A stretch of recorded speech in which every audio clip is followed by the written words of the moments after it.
All right, everybody, welcome to Sports Cards Live. This is show number 9, live show number 9. Tonight, my guest is Brian Gray from Leaf Trading Cards, someone most of you are probably familiar with. He's got a great online presence on Twitter especially. Before we bring him out, I just want to thank last Wednesday's guest, Karn Rai. We had an awesome discussion about grading by computer and RASs, what are RASs and all that. So go take a look at that if you want to know anything about razzing or grading by computer. It was a great discussion. I'm also going to announce this Wednesday, Sports Cards Live at 10 o'clock Eastern. My guest is Barry Grace. He's a long-time, very passionate collector out of Colorado. Looking forward to having Barry join me on Wednesday. Then on Saturday, which is May the 16th, I have none other than the owner of ComC, Tim Getch, will be joining me here to talk about everything the hobby during the crisis, as well as his company ComC. Really excited about that. And again, Brian Price from President's Choice Trading Cards will be joining me on May the 23rd. But tonight we have Gray from Leaf Trading Cards. Brian is he's somebody who's been around. He's a big player in the hobby. We're all familiar with him. So let's bring on Brian. Brian, welcome to Sports Cards Live, my friend. It's great to have you on. Welcome to the show. Good to see you, buddy, too. Good to see you. Thanks, man. Maybe it's like this instead of at the Expo last weekend. I know. It would have been good to see at the Expo, as it always is. I just want to let the viewers know, I didn't just cold call you to come on the show here. You actually volunteered. We've actually known each other for over 10 years now. Sure. I think I first probably met you at a national, probably 2010, and we know some people in common in the business. And so I remember it was late night. I remember playing poker together. There was a big table. There were probably 10 guys around the table. And I got to tell you, you don't want to play against me ever again because I know your tell, and I'm not kidding. I like it, but you know what? I've taken like an FBI class where you learn how to get false tells. So you better be careful. I've done lots of homework in how to deceive and be clever when it comes to poker only. Okay. But, well, I hope I'm doing it again. I hope you're putting that to work over the last 10 years because I'm up for the challenge. Let's get a game going again next time. If the Expo happens anytime in the next year, we'll do it. Let's do it. Love to. So listen, you've been a guy who's been with Leaf Trading Cards. You've been set up at nationals, set up at expos. You're known to walk through the aisles at both shows, and I've been to both, and you've been to my booths, and you bought lots of cards off me over the years. Every show, it's always a treat when you come by, and you're very fair. Love selling you cards for your repack products with Leaf and other endeavors that you have, and we'll get into your endeavors a little bit later. I also want to mention that last year at Chicago, we actually took in a concert together. Do you remember which one I'm talking about? Oh, Barry Manilow, baby. Who doesn't love Barry Manilow? Copacabana, baby. Copacabana. You gotta love Barry Manilow. That was a lot of fun. And then I remember afterwards, I don't remember if you came with us, but we went to the casino there and we were actually playing roulette with Allen Iverson. Were you there for that? I was there. That was a cool night. I think Allen stayed long after the rest of it. I left well before Iverson left the show. The casino. I think you're still at that table when I flew home the next night. Could be. So listen, first of all, thanks again for joining me. A lot of people are interested in what you have to say. So let's get into it. Why don't you give us a bit of a background into, we all know what you're doing today. You're the CEO of Leaf Trading Cards. You're making a dent in the hobby. You've got your piece of the pie. Why don't you give us a bit of a history about kind of where you started and what brought you into the hobby and through to where we are today? Sure. Yeah. It's not how you get here is an interesting story where you're at, but how you got here is just as important, I think. I think when I started as a collector in the 1980s. I was a young kid. I'm only 47 now, so I'm not an old guy, even though my gray hair starts looking like it. But, I've been a collector since the 1980s. I did my first card show New Year's Eve weekend of 1988. I remember 88 Donruss had just come out. And I took my life savings of $600 and bought 3 cases of 88 Donruss at Sam's Wholesale Club. I opened the cases, took the cards to the show, sold every card and got like $2,000. I was like, wow, this is easy. So I did it again and again and again for about a year and a half. And so I was in business. By the time I was 15, 16 years old, I was in business. So, I was doing shows all over the country. So I got started pretty quick as a collector, then a dealer, show dealer. Then I went to work for ProSet in 1990. I thought it would be my dream job. And amazingly, my job was I oversaw a room of 50 women who all they did all day was open packs of ProSet because the error cards had gotten put in the packs and they weren't supposed to. So I was going to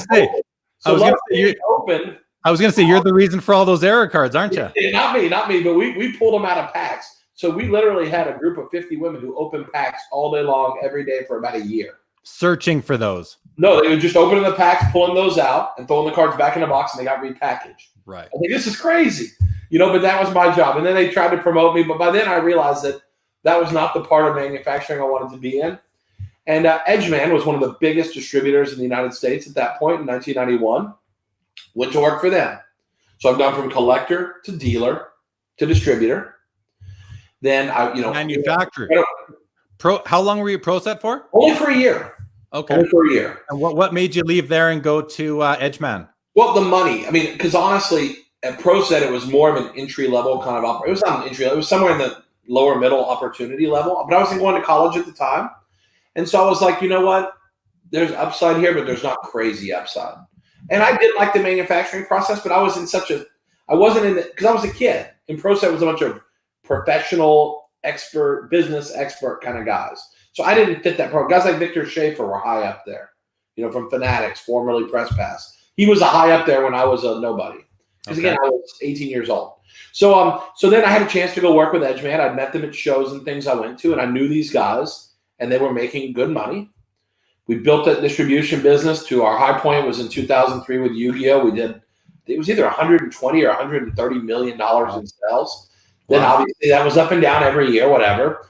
Then I actually bought the company from them, which was a great turn of events. That was in 2006 or 7. Okay. Did that for a couple of years, sold that business to someone else because I realized I wanted to manufacture. But this time, instead of working for someone else, I was going to work for me. So we started Razor, which signed baseball players to exclusive deals. We made poker trading cards, our favorite sport together. Yeah. We did poker trading cards, cut signatures, baseball draft.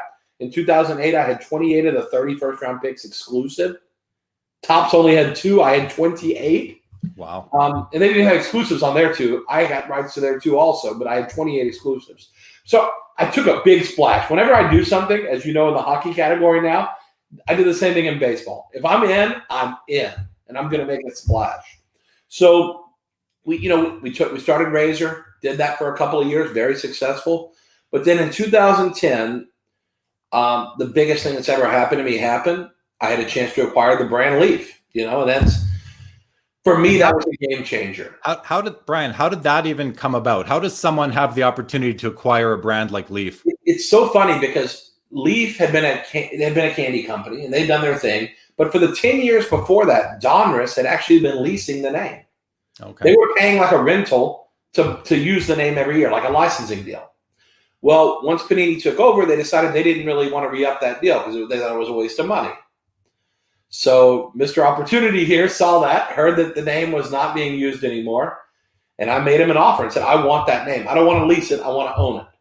And let me ask you this. Is part of the reason you wanted it because of at that point, the 60-year brand equity in that name? Leaf was big in the 40s. Sure. I was Razor. Okay, yeah. Where do you see brand equity? Razor or Leaf? It's very simple. So for me, I got a chance to buy hobby history. Yeah.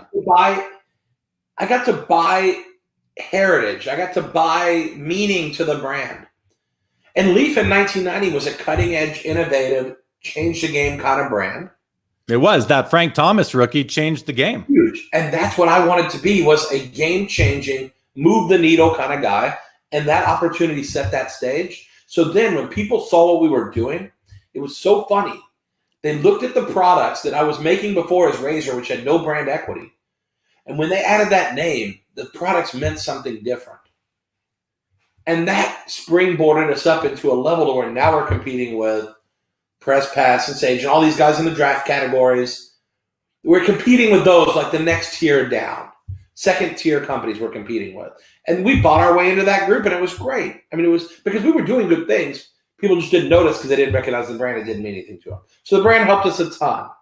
And since then, we've been manufacturing as Leaf, and we've continually, every year, improved the quality. Yes, we make more sales now than ever. We make profit. Well, all these things, that's all great. My barometer for success are the products substantially better in 2020 than they were in 2010. And I can safely say that every year they've improved.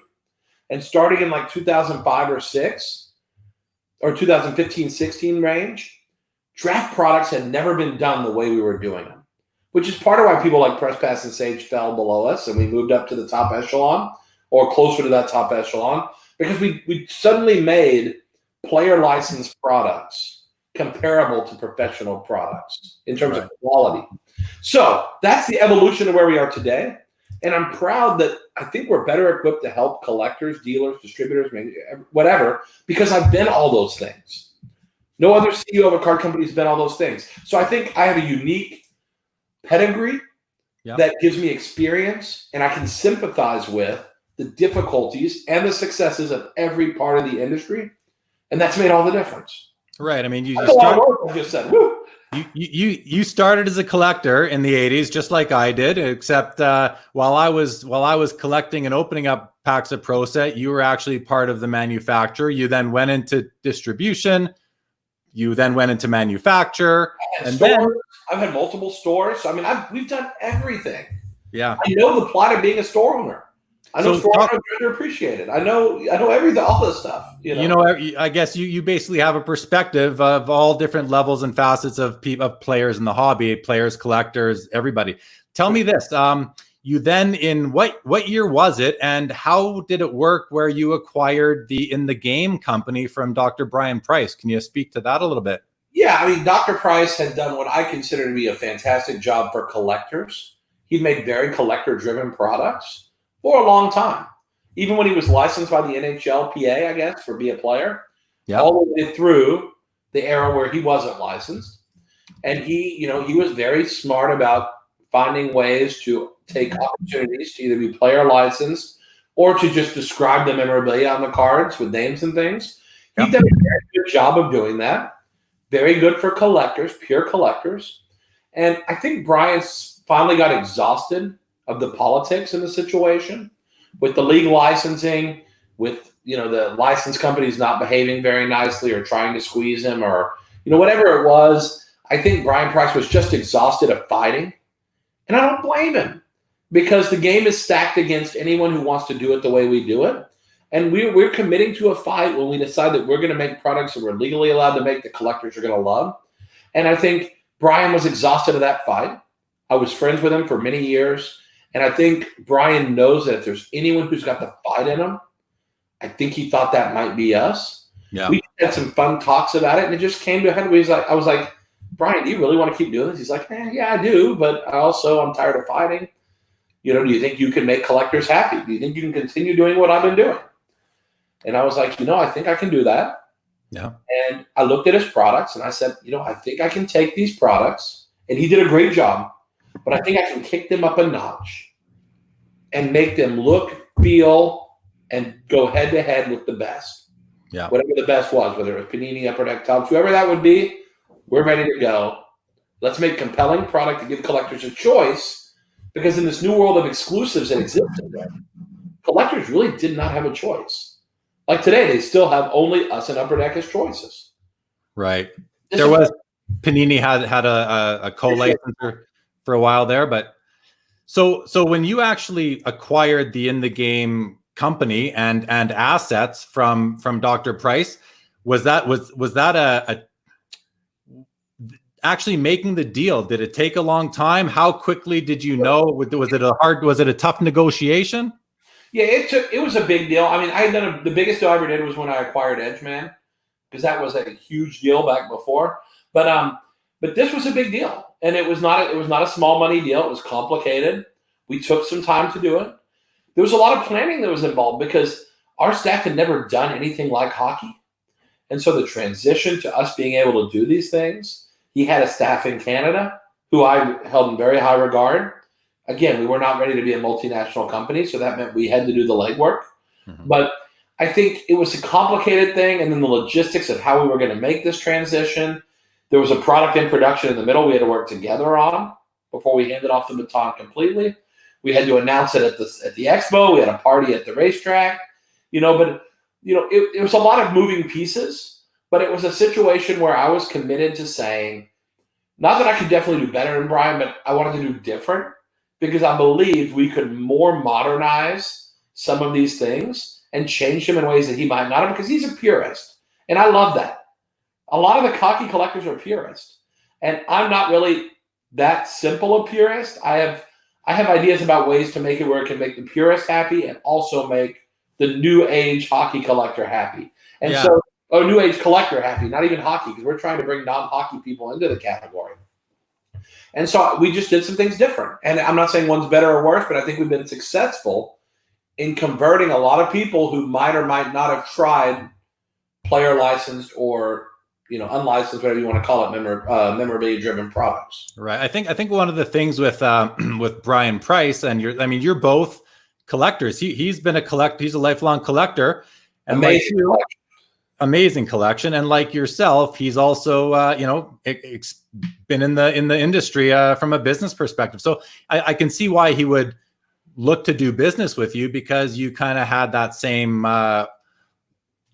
beginning, if you will. You came up through the hobby just organically, like I did, like our viewers did, like all collectors really did. But you then turned towards being in business, which he did as well. So I can see there being a synergy there between the two of you and doing the deal. Do you guys still have a relationship? Are you still in touch? We talk all the time, but it's even more than you just said. It's a synergy in how we started, but both of us don't like being punching bags. And when you tell us that we can't do something, or that we're not allowed to compete because you're the big whatever, that's like, it's throwdown time. Right. And I will not back down if someone tells us we're not allowed to play in the sandbox. I don't mind staying in my side of the sandbox and not playing with your sand, but don't tell me I can't get in the sandbox, because I'm not going to sit in the back of the bus. I can tell you that right now. And Brian's got that same fighting spirit, and that's part of the reason I love him. He's one of my best friends. I love Brian Price for that reason. He's a fighter. He doesn't give up, and he's going to play fair. But if you don't play fair with him, he will fight hard. And yeah. He'll, and I had on the ticker there at the bottom a few minutes ago. He'll be my guest here on May 23rd, so he'll have a chance to respond. Hopefully, Brian, you're watching right now, and you can remember some of these things, and we'll chat about them on the 23rd. I'll be tuning in for sure. I got questions for Brian Price. I want to put him on. You better tune in, BG. You better tune in, and you can ask him some questions. Loaded, baby. So listen, that's really interesting. I'm glad we got it kind of out of the way. I wanted the listeners to get an idea for where you came from to bring you to where you are today, hobby-wise. And because we do have a lot of Canadian viewers and a lot of hockey viewers, kind of what brought you to purchase in the game. Now, the biggest question I have to get into your head on in terms of your activity with Leaf Trading Cards, because I do know that you have other endeavors in the sports card world, but I want to focus on Leaf for a few more minutes here. And I want you to speak to the exclusives that you have signed in the past. In 15-16, you had an exclusive autograph deal with Jack Eichel. And then in 16-17, you managed to get an exclusive autograph deal with Nico Hischier and Nolan Patrick, the first and the second round pick overall. 15-16, Eichel was the second overall to Connor McDavid, McDavid being an exclusive signer for Upper Deck. You had Eichel. The next year, you had 1 and 2.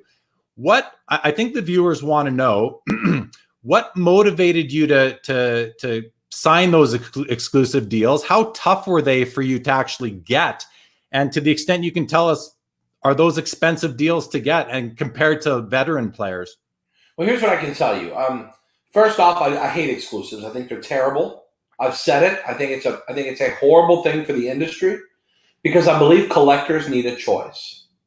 So in a perfect world, everybody could have everybody. The leagues would give out licenses like licorice, and we could all make products, and collector can buy whatever is the best product, whatever is the best value. Unfortunately, the game doesn't work like that. There's more pieces moving around. There's politics, whatever. So we had no intention ever of signing a player exclusive. Now, with that being said, I knew going into 15-16, we had a deal with Connor McDavid in the CHL where we could use his name and his autograph and all that stuff. And we were proud to make rookie cards before Upper Deck of McDavid. And our thought was, let's call McDavid's guys and see if we can do a deal. Not an exclusive deal, just a deal so that we could keep making McDavid rookies in 15-16. We called up the agency, and they said, we're in an exclusive negotiating period with Upper Deck. I said, what do you mean exclusive negotiating period? They said, well, until we break down our discussions with Upper Deck, we can't talk to you. I said, what do you mean you can't talk to me? Let me tell you a price, and then you can tell me I'm too high or too low. And I'm telling you, it would have been too high. I would have paid more than Upper Deck, but that's fine. It doesn't matter. So Upper Deck signs him exclusive. So make no mistake, while people think I'm this huge disruptor that ruined the hockey business because I signed Eichel exclusive, Upper Deck signed Connor McDavid exclusively first. So then I called Upper Deck.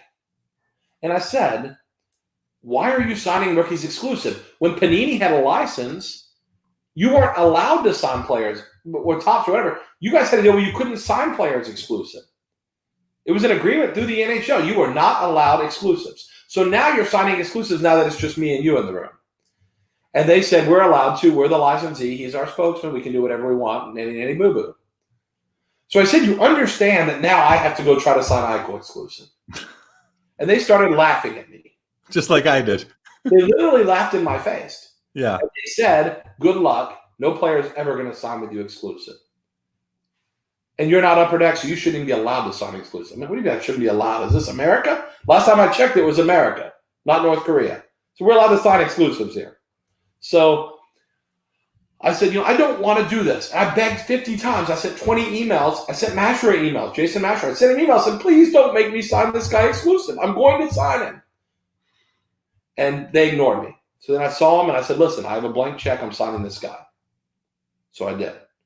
I went to Jack Eichel and I broke the bank. It was the most lucrative rookie deal in the history of hockey. More money than McDavid, Crosby, Ovechkin, any of them. Biggest deal ever for a rookie. I believe the signature rate was 25 to 40% more than what McDavid got. So Eichel got paid way more than McDavid for signing cards that year. Way more. So even after I signed him, I then went to Upper Deck again and said, listen, even though you told me that I'm not good enough and there's no way he'll sign with me, the player had a choice and said, you know what? I want to pick Leaf over Upper Deck.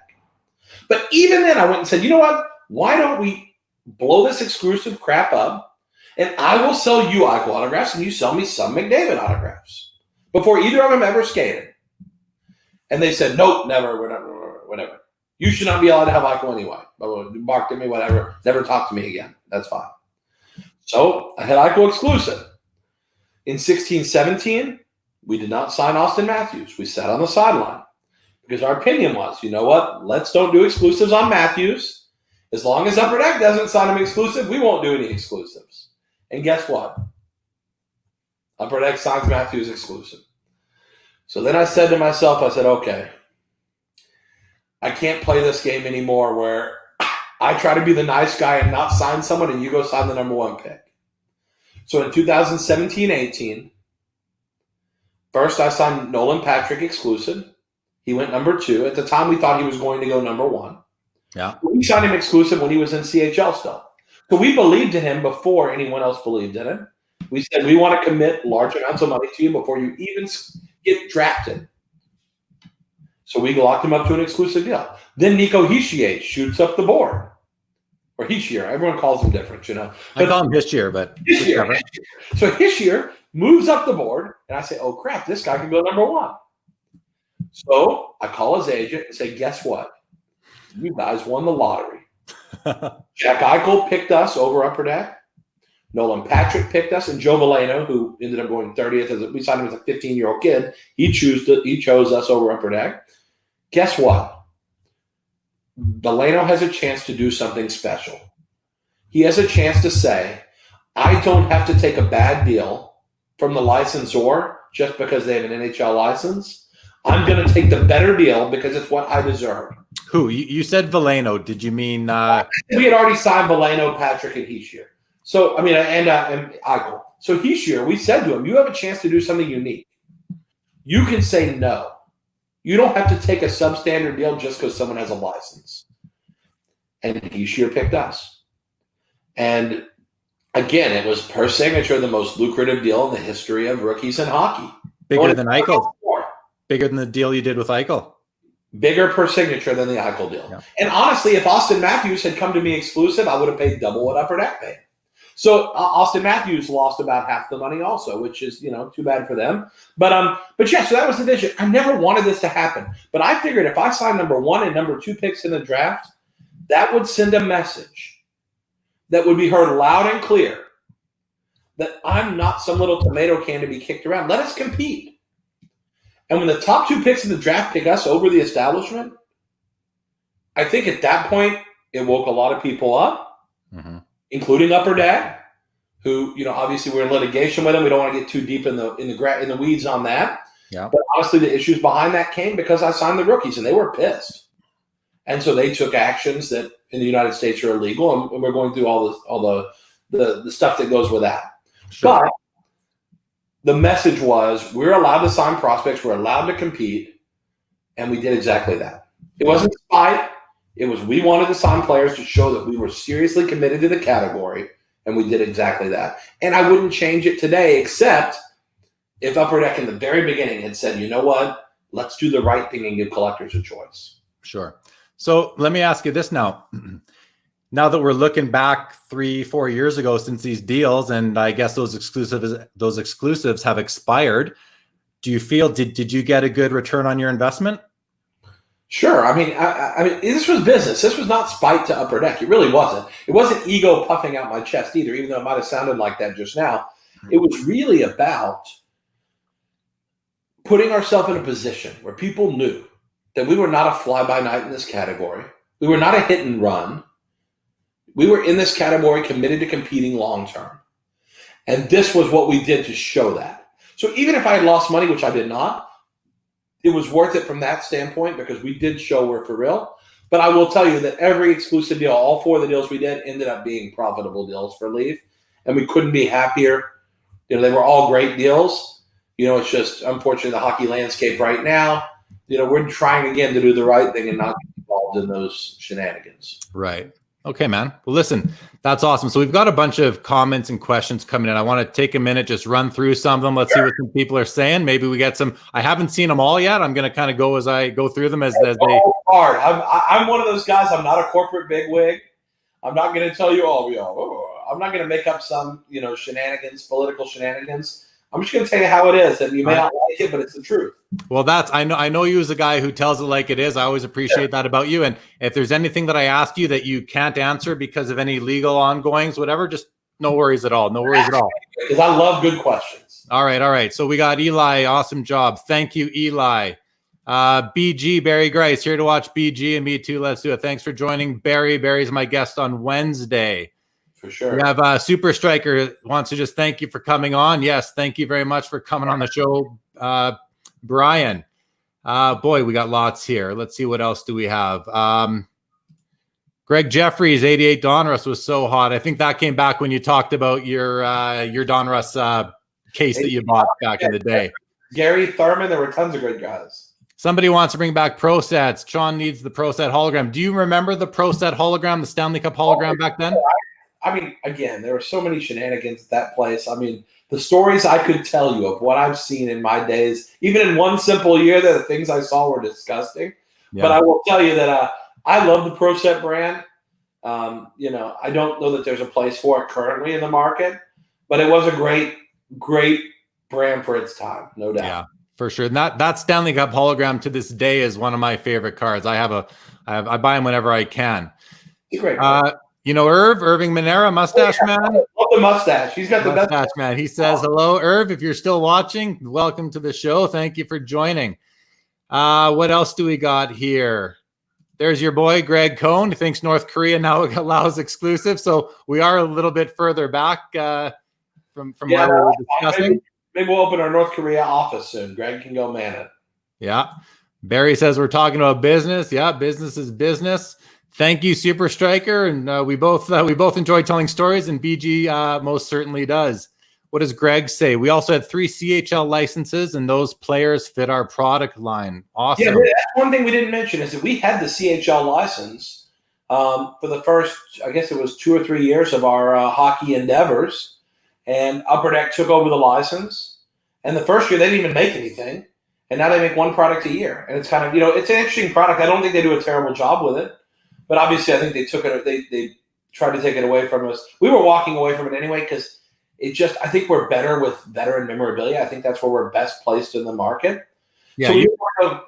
And you guys do a lot of real vintage memorabilia still. Did a lot of the vintage memorabilia, or let me rephrase, did all of your vintage memorabilia come from Brian Price when you acquired in the game in terms of hockey? Yeah, that was where it was seeded. It was seeded with that, and then we added tons of incredible pieces. But a lot of it came from Brian. So, it was great stuff that had been collected. There was no way to ever get that inventory. Yeah. So if we had not done a deal with Brian Price, there was no coming into the market and buying these things. They don't exist. The things we cut up belong in the Hockey Hall of Fame probably. And some of it probably came from there because there have been things that have left the Hall of Fame over the years and been sold, and some of that's in our inventory. But, our inventory is staggering, and I think that's where we've seen our best place in the market being with that vintage mem and the great autograph deals we do. Yeah. The rookies in CHL, we saw that as an experiment to try to be kind of like the Bowman for hockey. And hockey collectors and investors, or whatever they are, generally don't seem to speculate at the CHL stage yet. And so that's why it didn't really fit our brand, because we wanted to make cards that had much more collector excitement. And in the CHL brand, it felt like people bought them more regionally. If you were in Erie, you bought the guys from the Erie team. You bought, it felt like a lot of regional collecting. Yeah. Minus McDavid when we had McDavid in 14-15 and 15-16. So for us, we were walking away from the CHL license because we felt like it was not great for us. And then Upper Deck took it over because I guess they thought they were beating their chest. And I think they've done an okay job with it. But for us, that wasn't a great category. But Greg's right. That was something we had. We were proud to be a partner with the CHL. And again, the CHL partnered with us for a reason.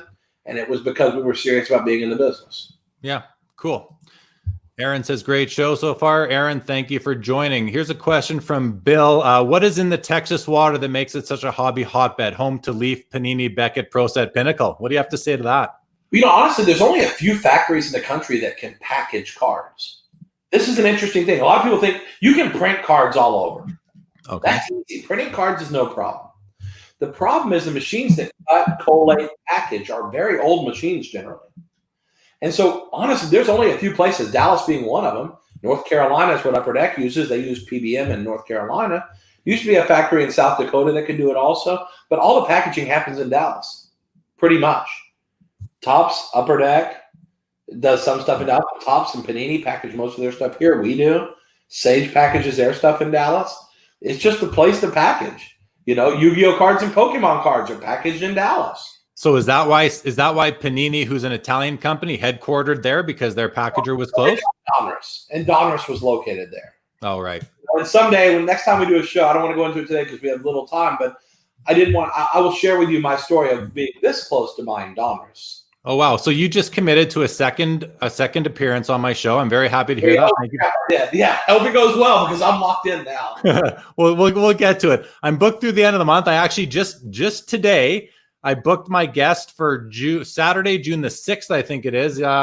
Perhaps my biggest celebrity guest as of yet in terms of someone who's a regular on TV and all that. So I'll announce that shortly, but won't say any more to that at the moment. Your second biggest celebrity, because my ego is very bruised right now.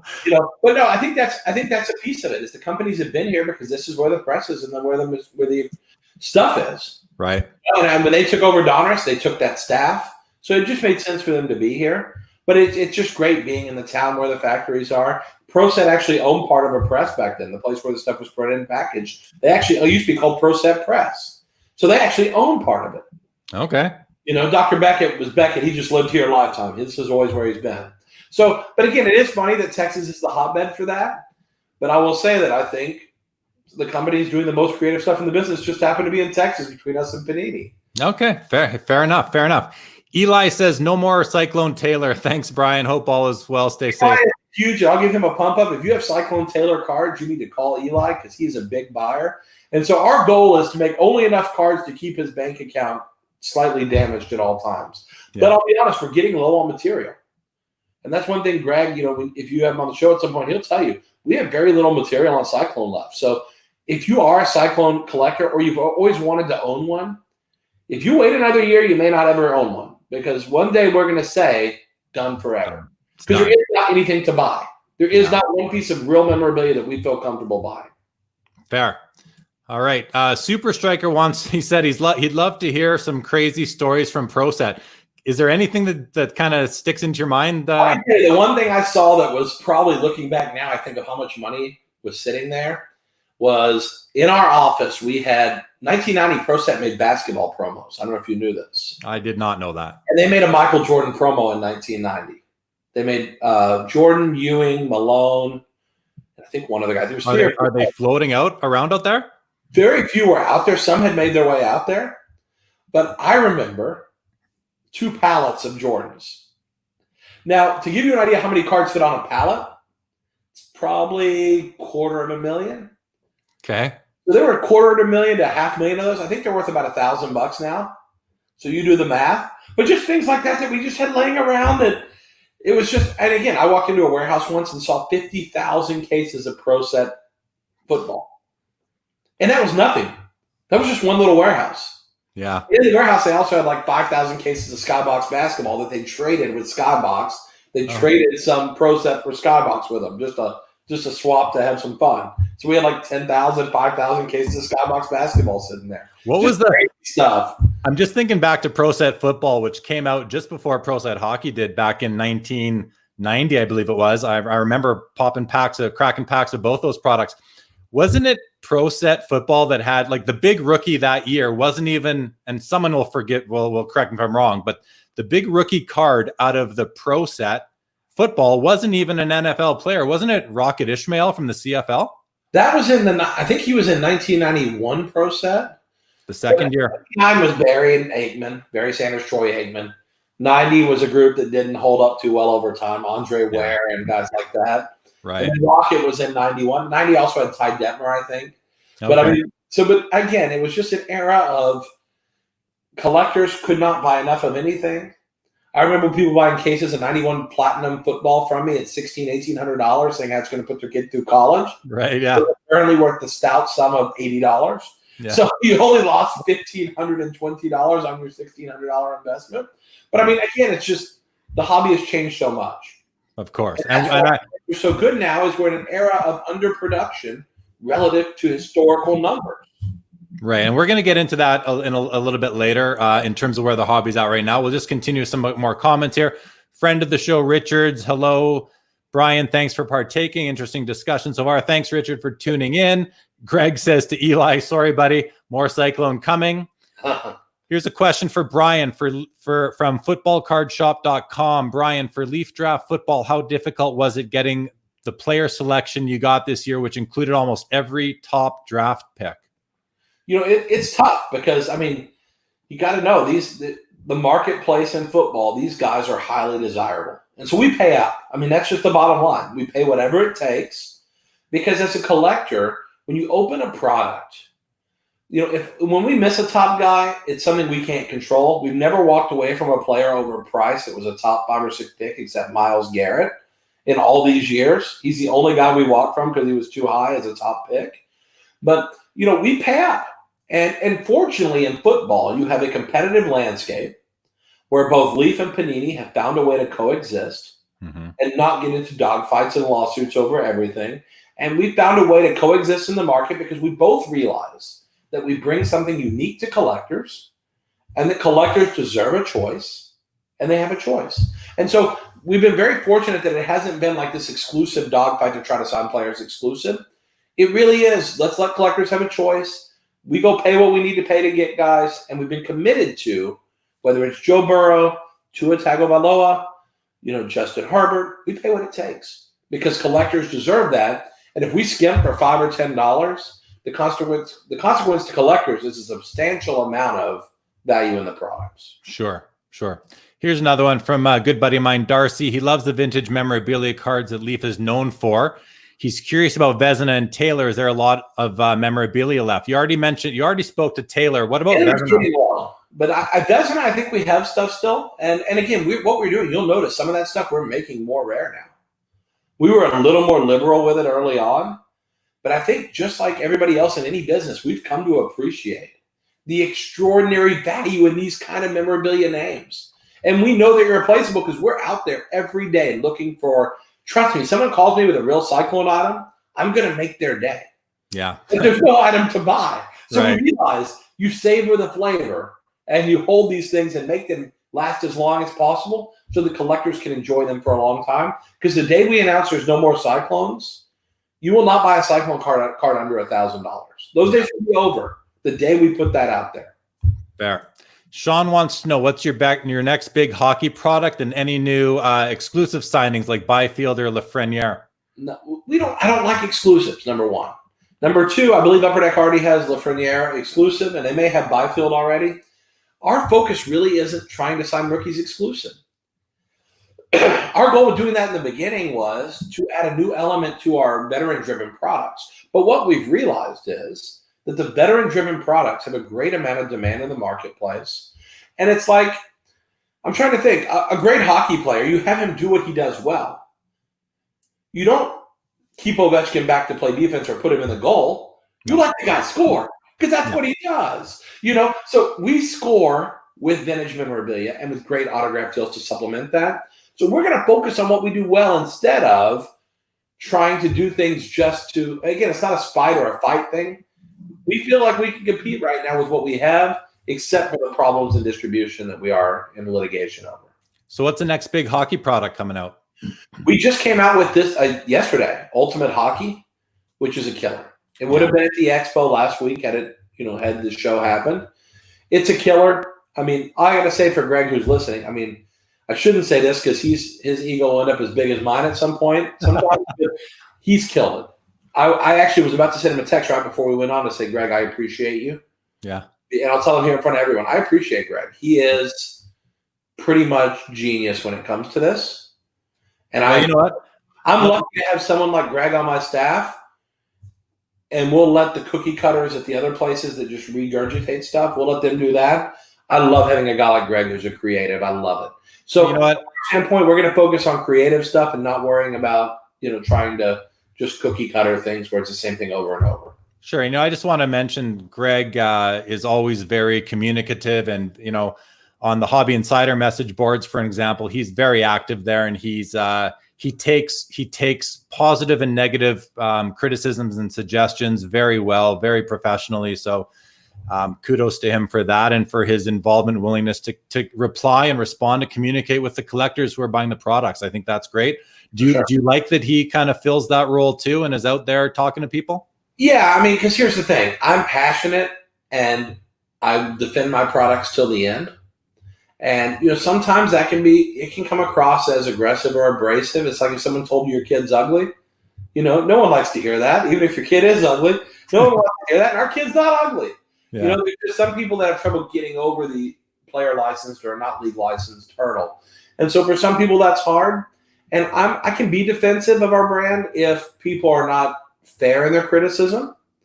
Greg is pretty good at taking even unfair criticism and handling that well. It's nice to have someone like that, but I'm completely available. And if you have criticism here, let's bring it. We can put it on the screen. I'm not scared, and I'll just try to be as nice as possible in addressing it. But at the end of the day, as a team between me and Greg, we both are passionate about what we do. And we know that half of what we've learned about the hockey business has been from going to the expo and listening to customers. It's from getting emails and reading them and saying, you know what? The hockey collector is not the same as the football collector. And you cannot cookie cutter it and act like they're the same. They're not the same. And so we've learned a lot of that by that kind of input. Sounds good. There's a question that's a little too long for me to put on the screen, but it's from Peter Chow, and he just wants to know that there was originally one set of George Vezina pads that were authenticated, cut up and put into cards by Dr. Brian Price. Did you get the remainder of those pads, and are there any of those left? What I can say at this point is we are still using the first pad. That's all. Really? We still have material left. So Vezina will be around for a while, to my understanding, but we'll see. I mean, anything can change, But we are still using original pad. But that's why you see it getting sparser, because again, we're trying to stretch out the magic that is Vezina and make it last a little bit longer. Fair. All right, here we go. Have you ever thought about expanding your Best In series to include Best In Gaming, which would be all about Magic the Gathering and other games? Asks Jerry Mack. I like that, and I've thought about that. We've talked about that. One of the biggest knocks, honestly, is there are some problems in that category, and it goes with the whole grading debate, which, whether we get into that tonight or another time, there are some problems with Magic. There have been bad Magic cards that have made it into holders. There's a lot of Magic cards that are counterfeit being sold on eBay, or not counterfeit, but they may be rebacked and glued to old backs. And there's a lot of stuff in there. And I know a lot about Magic because we were very big distributors of that at one point. But I'm not an expert to the level that I can look at a Pearl Mox Pearl and tell you if it's been tampered with or anything like that. I can look at a sports card and tell you, but I can't do that with a Mox. And I like to stick to my expertise. We could do that at some point, though, so do not write that off. We've talked about it 4,500 times. Yeah, you know what? My biggest takeaway from your reply there is that you do know about Magic, and I think as someone in your position in the hobby, that's important. I mean, Magic. It's funny. I'm not a Magic, Yu-Gi-Oh, Pokemon guy at all. I never played these games, but as a card collector, owning the best of those, culturally iconic and brands still interests me. I don't know what a Charizard really is, but do I want one? Yeah, and I don't know how I feel about that, but I kind of do. I like that. I think it's cool. And I'll tell you what, though, people don't realize that Upper Deck did not invent e-pack. They invented the words e-pack. Magic had Magic Online where you could open a pack of Magic online. That was first. They created that experience. And before e-pack, we actually had a redemption site where your redemption card was opened as a pack online and the card came out. So, I mean, it's not like this is a brand new thing. Yes, the way they're marketing is different, where you can buy a pack anytime they're not on a sports card. That's never been done before. But Magic invented that. And I think that's one of the cool things is, again, we've learned from all these different categories we've dealt in and been part of in this hobby. We've seen the yeses and the nos and the way things have been done well, which would be like the model for how Topps and those companies have grown, or Magic. And we've seen the bad, which was Pro Set, Wild Card. We've seen all kinds of companies come and go because the management was terrible and they did bad things, or the companies did a great job of doing what they set out to do. And so we learned from all those, even if we're not part of them. We watch these stories and treat them as like cautionary tales that tell us don't step there because someone stepped there before and they sank. And we try to learn from that. Awesome. Aaron Goldstein says, is it Ken Reed, referring to my guest that I just booked for June the 6th? No, it's not Ken Reed. Ken Reed is a sports announcer here in Canada, and he's also an author of a couple of hobby-related books. I think they're called Hockey Card Stories, Part 1 and Part 2. I have both copies myself. They're very interesting. It's not Ken Reed, Aaron. It's someone who, Ken Reed's on TV every day. It's someone who's not on TV every day, but don't worry, I'll put that out there soon enough. How about this idea? Cut up flags and put them in cards. That's a kind of random out of left field. Any thoughts on that? Are we talking about like country flags? I get you can't do that, can you? You can't cut up a flag. Back when we had the Army, we had the Army license for Army football, the high school football, and there are flags on the jerseys. And the first couple of years, the people who made our cards would not cut the flags on the jerseys, but now they do. But we're not going to go take like a U.S. flag. I have a flag that flew over the Capitol on the bicentennial. I thought that would make a cool memorabilia card, but I'm not cutting up the U.S. flag right now. I think, if anything, you should be waving it, and you guys should be waving the maple leaf up there. Yeah, I wouldn't be cutting up flags right now either. I just want to address a question. We're not going to talk about this, but Jeremy Pringle wants to know if you could take us through the process to produce a card from concept to customer. Let's save that question for Greg when he comes on the show, because I think that's just more appropriate for Greg. So Jeremy, tune into a later episode. Greg, we'll have to pick a date to get you on. Here's a comment from Billy. Billy Arnold Morris says, I will throw this out there now. Upper Deck Who Leaf is my favorite product, even though you need to scale back on Shanahan's. Billy's a long-term Shanahan collector who I'm sure has some Upper Deck cards in her collection too. Well, first off, Billy, I love you. I just wanted to say that. If you're a mother, happy Mother's Day early. No, but She's a mother. That's great. Happy Mother's Day early. All the mothers deserve kudos because they deal with us fathers. But never mind how good they are with our kids. The fact they put up with us fathers is a miracle. But no, I appreciate you saying that. You know what? We just want to make cards that are compelling for people. And some people we're not going to be compelling to certain people. But the people we are have proven to be fiercely loyal and passionate about what we do, which fires us up and makes us more passionate about what we do. Right on, right on. Here, I'm going to put this one on very quickly. Jason says, sorry, I'm late to the show. Settlers of Catan victory delayed me. I only put that on there because I've been playing Settlers of Catan since probably 1997. They've done such a good job keeping that game relevant for as long as they have. I know a little bit about that game too. They've done a great job making that game. It's one of the best board games of all time. Well, it actually won Board Game of the Year in like Germany in 1990 something. And because there's really not a better board game in the modern group of board games. Yeah, exactly. I just want to mention to Andy, your name is still not showing up, brother. Brett, welcome to the show. Glad you could make it. We have some questions from Barry Grice. Two-part, Brian. Why are some players depicted with jersey image of a number versus their headshots? Is that a licensing thing? Yeah, there are certain players we have deals with, and so we put their image on the card. And then there's other players where we don't have a deal with them, but we have memorabilia we own. So we put the jersey with the number there to help describe the swatch. That's the purpose. So we use that for descriptive purposes. But yeah, that is the reason we do that. And honestly, in the beginning, I don't know that I was a huge fan of the appearance of it, but I actually kind of like it. I think it's really the key is descriptive. It's got to be descriptive of whose swatch that is. And we've found out over time that sometimes people can't identify the swatches without. Like Brian Price used to only put the last name. I think we need a little bit more descriptive element than that. So we put what we think is the bare minimum descriptive element to really describe the swatches that we're putting in the cards. Sure. And he did mention it's a two-part question. And the second part, I really want to talk about this. He says, why not do all the same for conformity and aesthetics? And I think what he means, or what I would mean, is that if you have a card that's going to be a combination of headshots and say non-headshots, the jersey name, why wouldn't you just do all headshots on a card and then put all the players who you don't have deals with together as all jerseys, just to get more symmetry, if you will, to the card itself?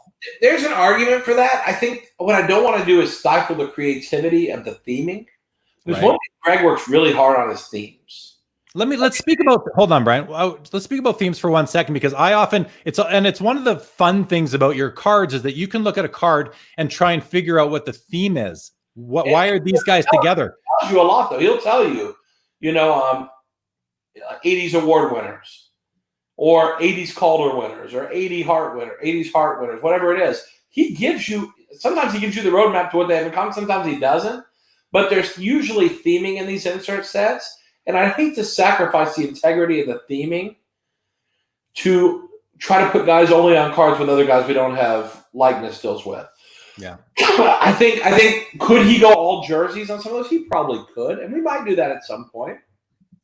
I think I like to let the artist do his thing. And if we get mass people saying, hey, I really want all jerseys, no faces, I like seeing some of the faces when possible. Because that's a better way to describe the swatch if we can do it. Yeah. If we can't, we don't, So I think we try to do the best we can within our framework.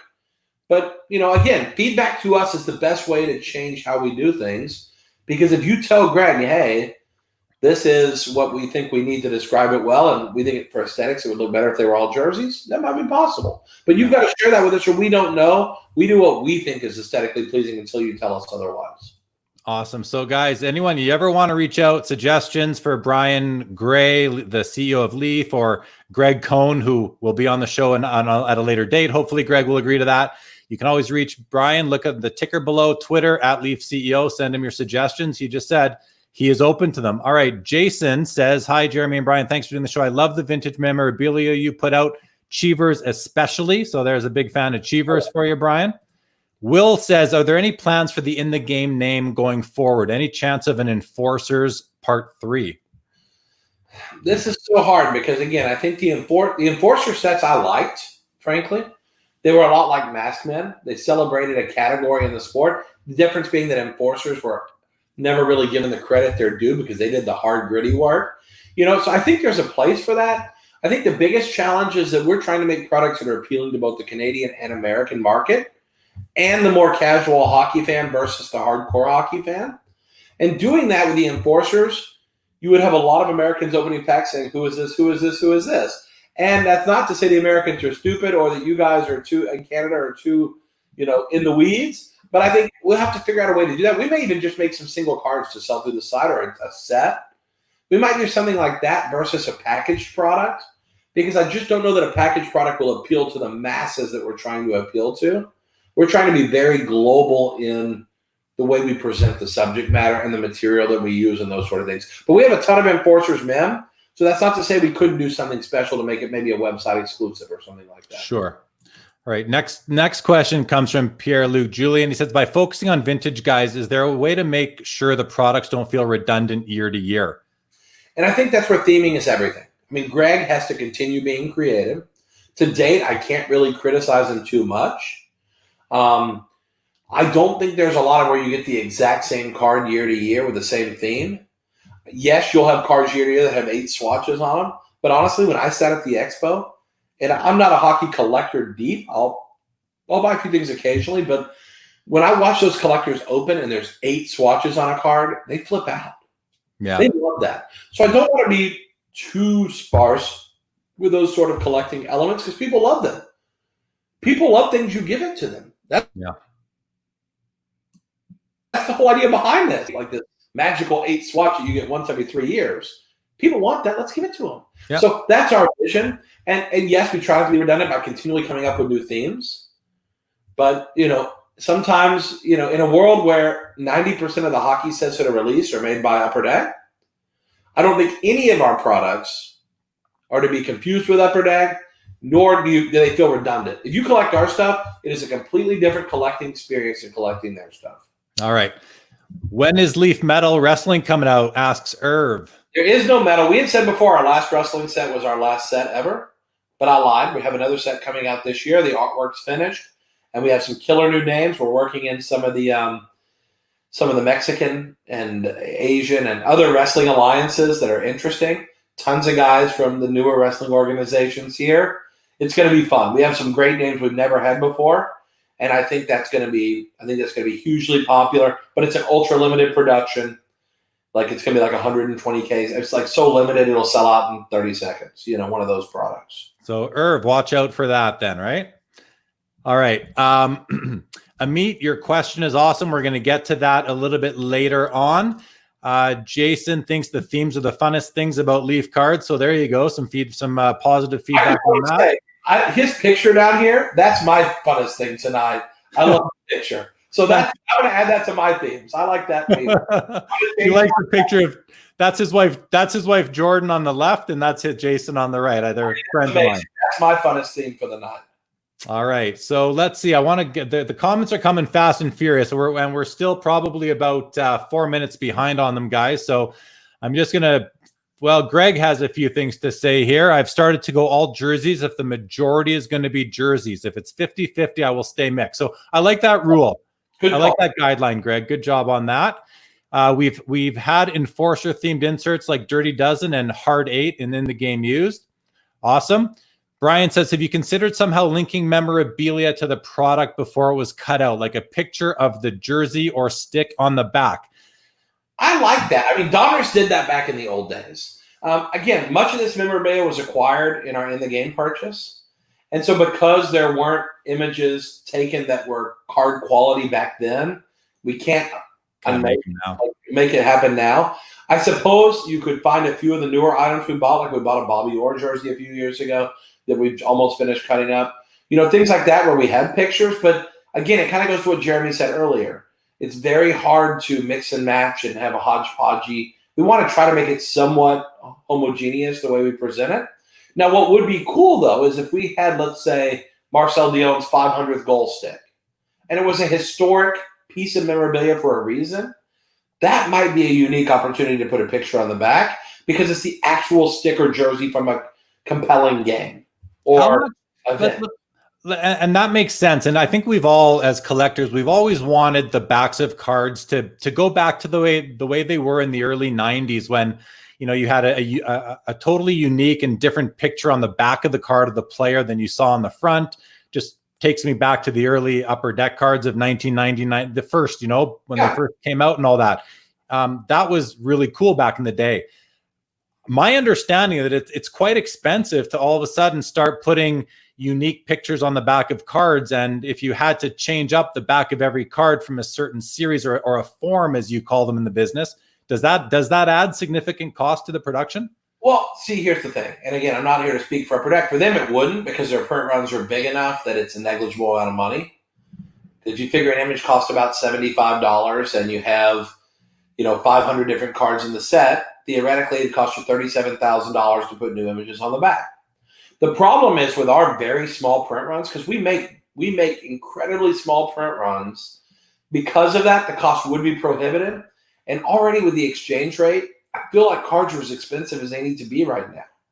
I can't imagine raising prices in a COVID world with the Canadian dollar in a precarious position as it is. We've got to be thoughtful of that. It's not just American people collecting cards. Yeah. So we have to try to price and be considerate of things that are out of our control, whether it's COVID or whether it's a weaker Canadian dollar.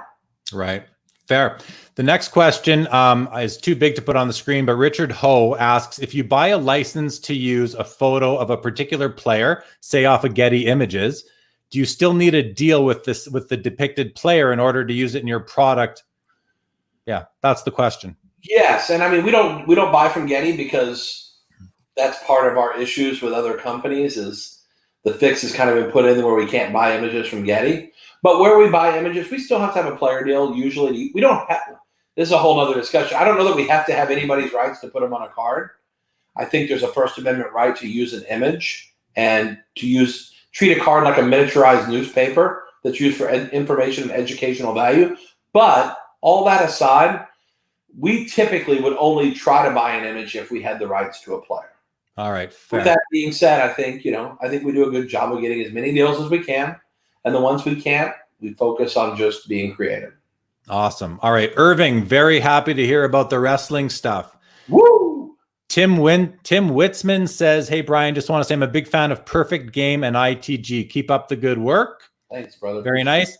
Al G asked, would you ever consider looking back at some of Dr. Price earlier seasons like Superlative Ringleaders, All-Star Quads, and updating them? I have a feeling that might be a better question for Greg, but if you want to take it, please do. Right now, since he's listening, let's do that. But let's don't make those sets. Let's make those inserts in those sets. All right. Superlative Ringleader is a piece of Superlative. Let's make All-Star Quads a piece of in the game used. Let's find ways to take some of those neat sets because people love them. And I think if we talk to Dr. Price, he might be willing to let us use even some of the designs so that we can add on to. Wouldn't it be great if we could add on to what he did? So if you collected all those old inserts, we updated it with more modern players so that your collection continues. I think it's a great idea. Al-G, that's exactly what we need. We need someone to say, have you thought about doing this? We've thought about it, but now someone said we want to see an updated, refreshed breadth of names possible in these things that we only have now 10 years later after Dr. Price. Yeah. Great. 5 years after Dr. Price. All right. So actually, that's great. We've gotten to the bottom of the comments for now. And if I'm sorry, anybody out there, if I missed anything, I apologize. But we want to change direction now on the discussion. We're just past the hour mark. I think it's a good time to let's start switching away from your role within the game. Yeah. And let's talk about what's going on in the hobby now. I mean, we've seen an absolute blow up recently as it applies to the key rookie cards, like the key guys, the Frank Thomases, the Emmitt Smiths, those early 90s from the mass production era. We're seeing a blow up in the value of Michael Jordan. Like Scottie Pippen's rookie card is up 8 times this year alone. It's insane. LeBron James rookie card is up 5-6 times in the last 6 months. Like things are going pretty crazy. If you're sitting on these cards, you're really happy right now. I see you in some Facebook groups. I see you putting out offers to buy cards. You've been by my booth at the National and the Expo a dozen times and spent significant dollars at my booth among other guys. Mm-hmm. Let's talk about the state of the hobby right now, how COVID-19 has sort of impacted it or not impacted it for that matter. And what are you doing right now to kind of fit into what's going on? Well, I did a special video podcast thing right when COVID hit. And my first warning to collectors, I believed in a bull market for years now. I've been telling people we're in a bull market. It didn't really go parabolic until recently, but it was going up steadily the last 2 years. We've known this. We've seen it. I predicted it a couple of years ago, and I got lucky it was true. I'm not going to say I'm Nostradamus, but I called it at pretty much the perfect time. But besides that, I think when that happened, I warned collectors. I said, if you're going to need money for the next 60 days, I'm going to advise you to sell now, no matter what happens, because we don't know what's going to happen. And that was the very bottom in the market was that week, because things did drop some that week. And I think my call was right that if you needed money desperately, because we didn't know where COVID was going, we needed to sell some stuff and be safe. Right. And then immediately after that, 1 week later, the market took off again in a rise that can only be described as parabolic. Why? Now, here's what I think. I think there's a couple of reasons. Number one, you pointed out very astutely that it's these guys from the 90s and our generation. That's 80% of it right there. The guys who are investing, and yes, there's a ton of outside money coming into this business. A ton. I talked to one guy this week who's been putting $250,000 a week into this card market for investors. $250,000 a week. And they're just holding. So that's every week, and they're using eBay as their main platform, so they're spending $1 million a month on eBay. Why? What brought them in? $1 this month on eBay. So on eBay and side deals. Say that again? I've spent $1 million in the last 4 or 5 weeks because this market, even though it looks crazy how much things have gone up, Frank Thomas PSA 10s have gone from 100 to 375 to 400. Emmett Smith 90 score tradings have gone from 275 to 1,000. 89 Upper Deck Griffey PSA 10s have gone from 400 to 1,400. Trout. What about the Trout? I know it's not the same. I'll say the Pippen and Jordan stuff, I'm not buying that whole move because I think that's a little bit artificial, kind of funny business. So I would not be a buyer of any of the Last Dance players, rookie cards, and maybe Jordan only. But I would never invest in Pippen and Rodman at this stage. Are horrible, horrible, horrible buys compared to everybody else because they've just gone parabolic stupid because of that show. You have outside people just buying it on eBay like it was Tiger King cards almost. They're just buying it because it's the hot, fatty thing. I say don't fall for that trap. But outside of that, it's all the players we appreciate that have been, and they've been way too cheap for way too long. And so even if you follow me at Leaf CEO, I actually go on Twitter. I actually tell people when I'm wiping eBay out of stuff because I see extreme value. Yeah. So 10 days ago, I posted, as I type this, I'm buying every 1986 Jerry Rice, PSA 8, BGS 8, PSA 85, BGS 85, PSA 9, BGS 9. I'm buying every one. And when I say buying every one, I hit every buy it now no matter what the price was. Because I looked at the card and they were $55 PSA 8s. That card has been $50 for 10 years. Yeah. So while the rest of the market went up, people forgot Jerry Rice was the greatest receiver of all time. So I literally bought 100 Jerry Rices in about 15 minutes. 2 days later, auctions are going off at 80, 85. I bought 100 at an average of about $60, $55. They're going off for 80. One went off today at 115. Those same cards I bought have been on eBay for almost a year unbought. But I just had to see the value there. And once someone cleans out those cards, everyone goes, holy crap. I didn't think about that as being a good buy. Yeah. 89 Upper Deck Griffies went parabolic to $1,400. I know. But get this. 10 days ago, Randy Johnson's were $52. PSA 10s in the same set. So I looked at it, I said, holy cow. Randy Johnson, who's one of the scariest suckers ever. Yeah. Pitcher. Not as popular, obviously. He can't be $52 if Griffey is $1,400. Makes no sense. Yeah. So I bought every freaking Randy Johnson up to $70, and I just bought one today for $122.50 on eBay earlier today. So in a week and a half, they've gone from $52 to $122.50 because suddenly people said these cards have been too cheap for too long. So then that begs the question, okay, everything's going parabolic, everything's going up. You have to be a real terrible player not to go up right now. If your cards aren't going up right now, you suck. I mean, nobody wants you. But so why, Brian? But why? Why are they going up now? Because right now, I think people are saying the stock market has performed pretty well the last week or two or three after the dip. Yeah. But we know this. It's like you invest in what you know. We know there's a finite amount of 86 tops rices. So what I told someone the other day, a guy who was thinking about putting $500,000 into this market to invest. He's a baseball player, famous baseball player. And he said, should I invest this? And I said, listen, if you want to go buy 200 shares of Apple, how easy is it? You push the button and you own them. Yeah. You want to sell them, you push the button and you sell them. Now, I want to see you go buy $250,000 worth of Ronald Acuna Topps updates. And that's a plentiful card. It would take you weeks and weeks and weeks and weeks, and you would drive the price up 50% doing it. And I said, you know what that tells you? The supply is too small. So if this category is really an investment category, if it's an investment, not just a speculation, the asset base, which people are investing in, is too small. There's not enough. And there's never going to be more. Excuse me. So at this point, I think this parabolic move is everyone is saying, oh, crap. We've taken these cards for granted for too long. And if a shiny Zion PSA 10 is $500 for a Prism base Zion, you are not going to tell me that I should not be buying all these classic cards. Barry Sanders scores were 200 6 or 8 weeks ago. Yeah. 700 or 800 now. Crazy. $200. There's no way Zion is 2.5 times Barry Sanders. Bug off. I'm not buying that crap. It's priced correctly now. Here's the shocker. And this is where I'm going to blow your mind. We barely started going up. Oh, really? This move is a peanut to an elephant-sized move coming.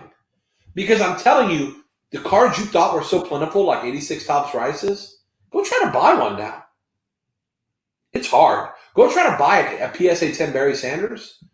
It's hard. It's not easy to buy a card. It's like Apple. Push the button. Barry Sanders, I'm going to outbid you. Right. You're not getting a Barry Sanders. You're not getting a 90 score traded Emmett. A 90 score traded Emmett, even at a 9 that goes for $120, I will bet you can't outbid me on eBay. Are you bidding on all of them right now? I'll buy every one. Yeah. I'll take 5,000 Emmets at 125. So I still want to inventory. You can't buy the cards. Brian, I still want to get to the bottom of like why now? Like you mentioned Zion $500. You can't tell me that Jerry Wright or one of these guys is worth $80 or $120. But why is it now? And I'm going to propose to you a couple of my theories and see what you think. My first theory is that, well, the first one is the Gary Vee effect. Gary Vee is a very, very popular social media guy. He's Twitter, he's Instagram, he's Facebook, he's YouTube. He's everywhere. And he's a marketing genius, I believe. And he's got a lot of followers. And if he says, I'm buying Mike Trout Topps Update rookies, I think a lot of people are going to go buy Mike Trout Update rookies just because he said that. That's my first theory, is that Gary Vee actually does have influence over people who have not thought about cards since they were, kids in the early 90s, let's say. My second theory is that with COVID-19 and everybody being stuck at home, we have nothing else to do. And we can't really, if you've got $1 million, or let's say $250,000 that you could go out and you could go purchase a Ferrari and drive that around and kind of flex a little bit with your fancy car and show off. People with that ability don't have it's not a possibility right now because you're not really there's no one out to go see you driving around in your fancy car. So I think maybe people would rather put their money into the cards that connect them to their youth and to their idols and to sport and to what's going on with the Jordan documentary or The Last Dance, the Bulls 97 championship season documentary. And they're saying, you know what? I can buy cards. I can show them on social media and kind of flex a little bit that way. Do you see any? I mean, that's something that's crossed my mind. I don't know if it's true or not, but what are your thoughts? I think you're onto something. First, I'll talk about Gary Vee, because I've actually had a lot of people criticize me because early on, I questioned early on the responsibility that someone takes on when they share investment opinions. And what we would see is a less educated collector go on eBay and pay any price. Like if Gary said a card was a good card, they literally would pay whatever price they had to pay to get it. And yes, he was right on Topps Updated Cunions when he said they were a good buy at $80. The problem is they went to $250. And at $250, they were a terrible buy. Then when they dropped back to 135, as soon as that effect wore off, they were a good buy again. And that's when we swooped in and bought 200 or 300 cards because that was a better level to buy. We didn't buy it. We bought some at 80 and 100, but we bought the bulk of our current position at 135. And now the card's 180, 190. But I think what we have to do is Gary is a fantastic ambassador for bringing attention to our industry. So people think, oh, Brian's dissing Gary Vee. He thinks Gary Vee's garbage. Absolutely not. Me and Gary were talking about doing an event at the National together to be like, in a sense, talking about investing in this industry from two different perspectives because we see things differently. I find value in a different place than he does. And so I think the key thing I would say is right now to the less educated or new to the industry or fresh money, which is important collector, Gary has been a big weather vane of the business and he steered people to certain cards and those cards have moved, no doubt about it. To say he doesn't have a strong influence would be me saying the sun's not going to rise tomorrow because it's going to rise. It's the truth. I can't deny it. I can deny it all I want. It's the truth. So for me, though, that's part of why I'm sharing what I'm buying with people as I buy it. Because number one, I don't want to be accused of having already bought them all when I tell people something's a good buy, which that does happen sometimes. Guys buy up the Acuñas at 50 and then tell people they're a good buy at 80 and then they go to 200. They've already bought their position before they tell you. I put live on Twitter when I'm buying out eBay of everything. So the guys and you don't mind doing that even if it might drive up the price on you because more people are going to jump on? I believe transparency. What credibility do we have if we're not transparent? So I'd rather be transparent. Maybe I only buy 50 rices instead of 100 because someone gets on eBay and hits the buy now button as fast as I do. Maybe. And some guys did because a couple cards I recommended before I could even get on to buy, I saw they all disappeared. So there are guys that are listening to me, and I think, guys, you're welcome because we made some money together, But I think transparency is important. So I want to appeal to a different collector. I want to appeal to the more savvy guy that's been around the block who's saying, you know what, I've been collecting forever as a true collector. I should be buying some of this too. Not that I want to be a lemming like the tulip phenomenon, but I believe this is a real investment category or a real alternative investment category, which is important. You should supplement stocks with gold or bonds or whatever it is. It's a simple diversification strategy. It's a diversification strategy. Trust me, everything I own is not in cards. It shouldn't be. And I love this stuff, and I think I know a lot about it. So I'm trying to cater to a different guy who really knows a lot more about the business. And stuff doesn't have to be shiny for you to buy it. Yeah. It doesn't have to be like a refractor or prism or a new chrome rookie auto. Things that don't shine are good investments too. Like cardboard. Remember that? 1986 Hobbs Rise? That can be a good investment too. And I just think there's so many forgotten categories, and I still have so many aces up my sleeve, cards that I'm looking at where I'm like, golly, could that card really go up to this? I'm trying to think about what a card can really be. Yeah. This whole discussion, going back to what you say, is I think we're very early in the cycle. COVID is helping a little bit because you have some guys sitting at home who are bored and are buying stuff on eBay. But the big money coming in, it's outside money who heard that that Ken Golden sold a Trout for $750,000, who heard that a LeBron's $500,000, who heard that a Gretzky is $88,000. They hear these numbers. They set records every time. The Jordan PSA 10, Yeah. there's a new record already. The one in Heritage is at $70,000. Didn't one just sell for $80,000 a couple days ago? Yeah, I think that's the card, $80,000. Yeah. Golden set a record 10 days ago at $54,000, 14 days ago. Blowing out of the water. The record before that was like 40 or 36. We weren't even close. Yeah. So the point being, this thing has so much more gas. We're just getting started, kids. You've got a head start because you're already in the business. But I truly believe that when big money, imagine if a guy like Elon Musk, just for fun, then let's throw $200 million into cards. Oh my God. You kids would not be able to collect anymore. Me either. Because we would be wiped out. He could buy it. The whole eBay business in a year is not even $500 million. Uber stock trades $1.5 billion a day. So for real money, they could wipe all these cards out in one snap and there'd be no cards available. And it's going to happen. I think we're early in this cycle. So don't be fooled. I don't think we should be fooled into thinking, as soon as life returns to normal, cards are going to soften up. I think this is the beginning of a parabolic move that's going to go so high that even when it softens up, today will look cheap. Because there's no reason a 90 Leaf Frank Thomas can't be $1,000. I know it sounds crazy, but if Griffey can be $1,400 Thomas could be 1,000 and Griffey could be 3,000. Why can't Griffey be 3,000? Well, I think a big piece that we haven't really discussed, and we don't necessarily need to get into it, but is the population and the global population of graded cards of these key guys. Like, how many PSA 10s or PSA 9s Griffeys are there versus the Jerry Rice versus the Zion versus all these guys?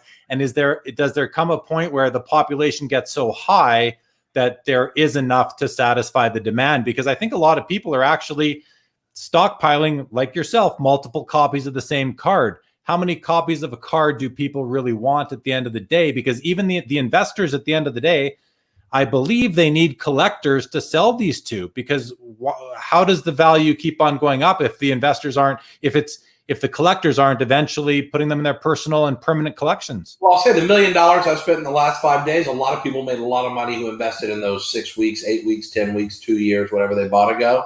In 3 weeks, they probably doubled their money. 5 weeks, they probably doubled their money.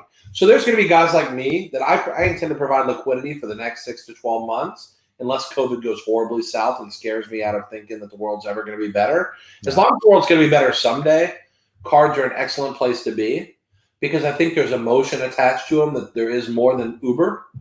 There's no emotion to collecting Uber stock. So to me, there's much more emotion in collectibles. Yeah. And I feel safer. I don't think we rely on individual PC guys, collectors, to move this market. For the market to continue parabolic, it's going to be fresh money coming in. And I think we're just starting to get celebrities and famous people looking at this saying, you know what? Like Nicolas Cage used to collect comic books. Right. He bought high-end $1 million comics.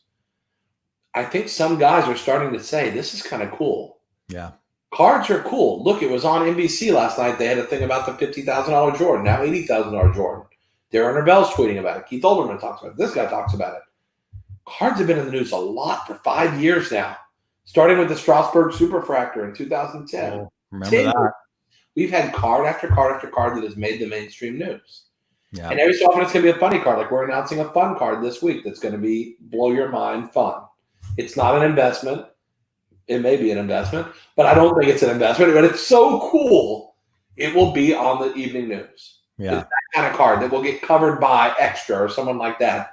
The card will be on there. It's so cool. And so, yeah, I just want to say, and don't forget, in terms of big cards that have sold, last year there was that PMG green Michael Jordan card that sold for $350,000. More now, no doubt. Yeah, and then shortly after, the Tom Brady gold contender sold for $400,000. Oh yeah, that made the news. And in my opinion, and just from my observations, that's when this whole thing really started. And then it amped up during COVID, with I think people being bored and the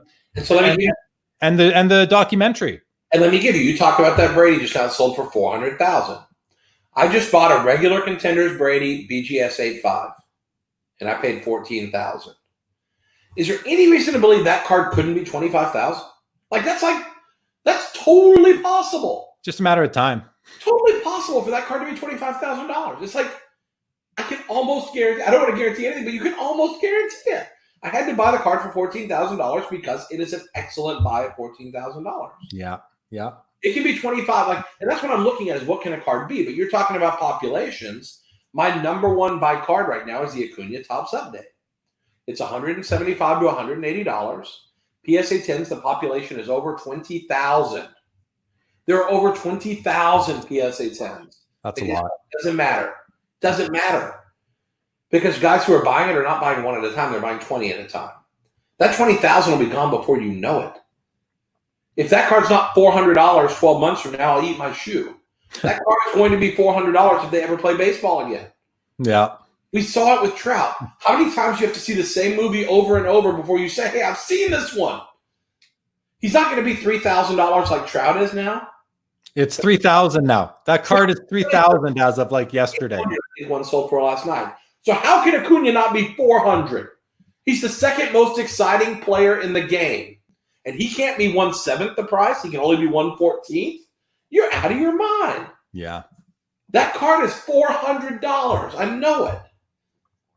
All right. Diversify. Otherwise, I'd put every penny I own in that card, but I got to diversify. So I got to buy other stuff too. Diversify. Exactly. All right. We're going to a couple comments from Super Striker. So sick of people thinking everyone is flexing. Some of the people driving nice cars or expensive cars buy them because they love them, not because they care about other people's opinions. Yeah, 100% agree with that comment. I think it's in relation to the comment I made a little bit earlier. And I just want to say that, I love buying nice cars. I love showing them off, but I love them too. And it's not showing them off for flexing as much as it is, this is my hobby. This is what I love.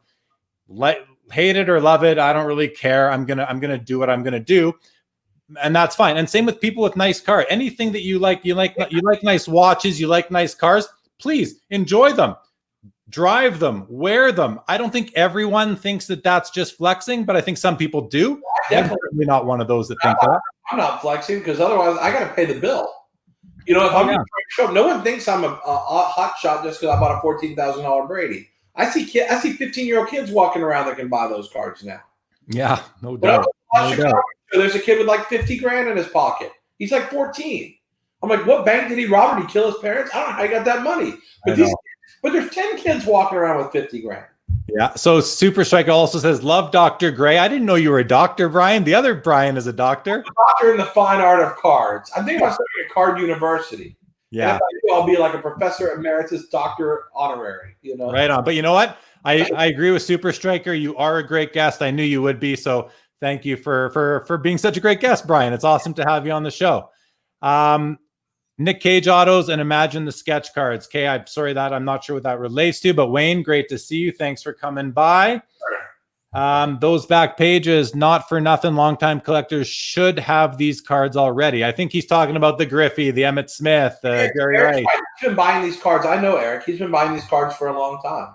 And he's so right. This should be a staple in collections or investment portfolios already.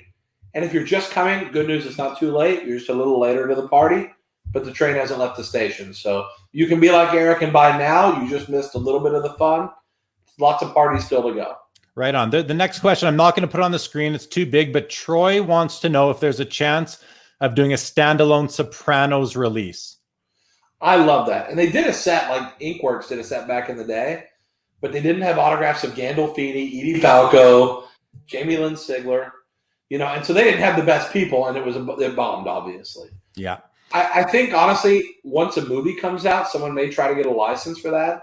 I actually have a passion for that set. The problem is without Jimmy G autographs, I don't know if it's, Gandolfini, I don't know if it's the same. Yeah. I don't. I love that. I mean, I've talked for years about trying to do Seinfeld. Oh. The Office. I still love The Office. I think that would be the same most here. Sad. Like my favorite show. The problem is these non-sport sets, the print runs would be so small that it's hard to make money. And so the big manufacturers are not going to go do The Office. Maybe someone like Rittenhouse. I would take on The Office because I love that. But again, if you don't get everybody to sign, which in our new Pop Century, we have like 4 or 5 people from The Office. But if you don't have Carell and Jenna Fisher and Krasinski and Rainn Wilson, it's not the same, Yeah, for sure.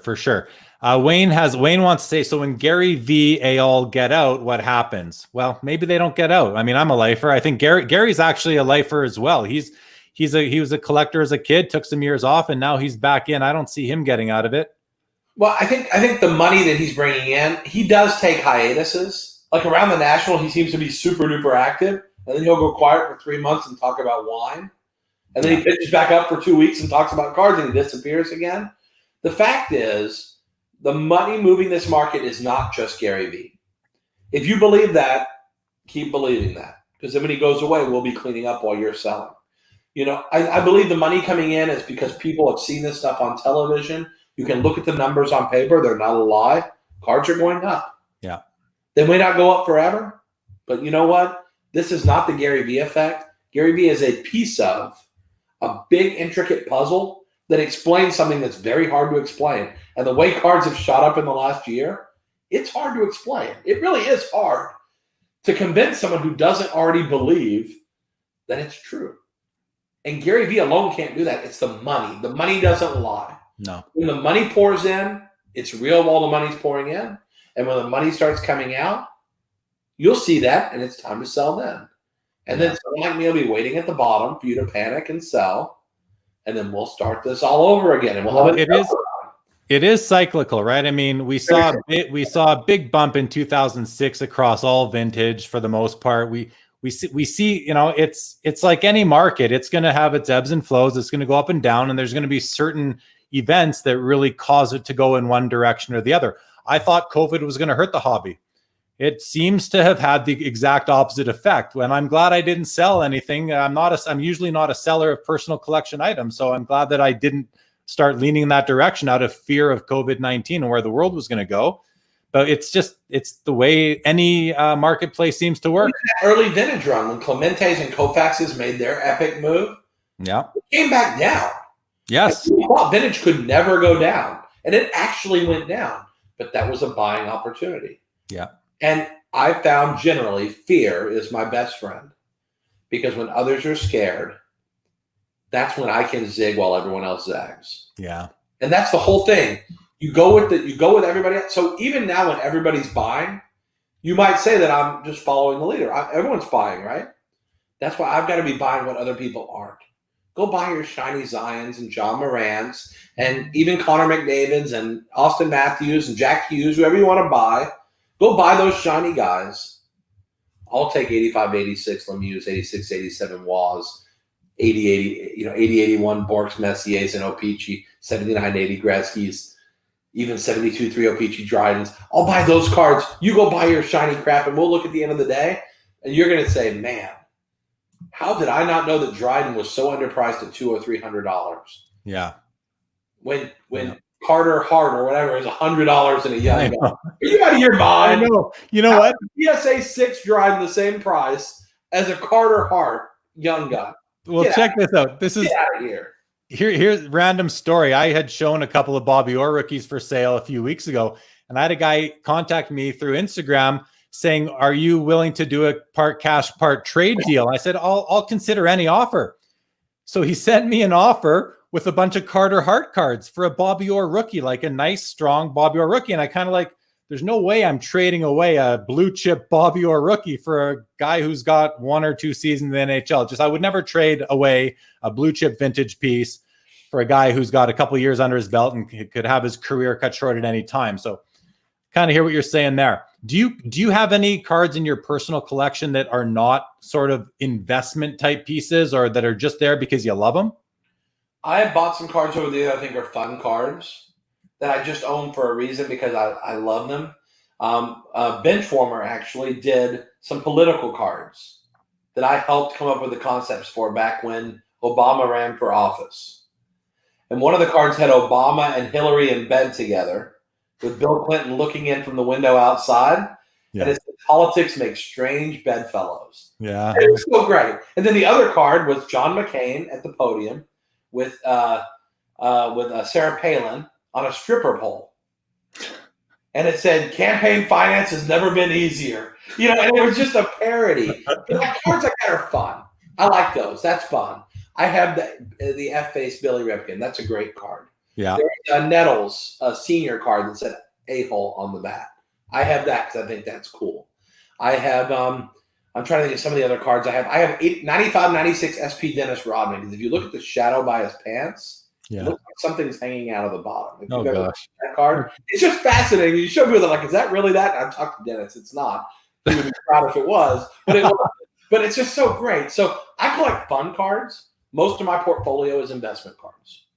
Large quantity at certain points of Chrome Kobe's, Chrome LeBron's, 89 Upper Deck Griffies. Right now I have 100 or 200 89 Upper Deck Griffey autographed rookies. Oh, wow. Portfolio. Things like that we know are good buys. Jack Eichel Young Guns, I probably have 100 or 2. Those are good. He's starting to go up finally.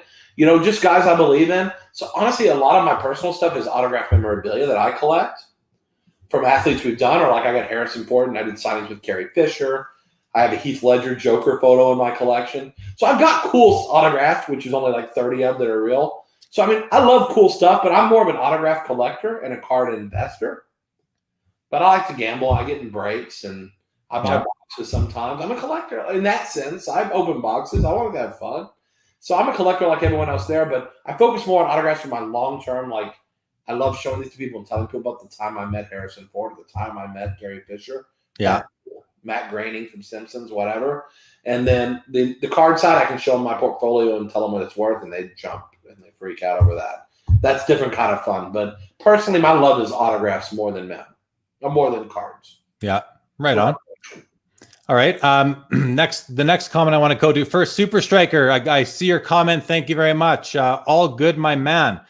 Sean Lindsay he says, I've literally never seen or heard Mr. Gray. I tuned in for some drama. I think I might leave with an education instead. Well, that's nice to hear. That's nice. First off, I'm glad he's never heard of me, because half the time people only hear the negatives, not the positives.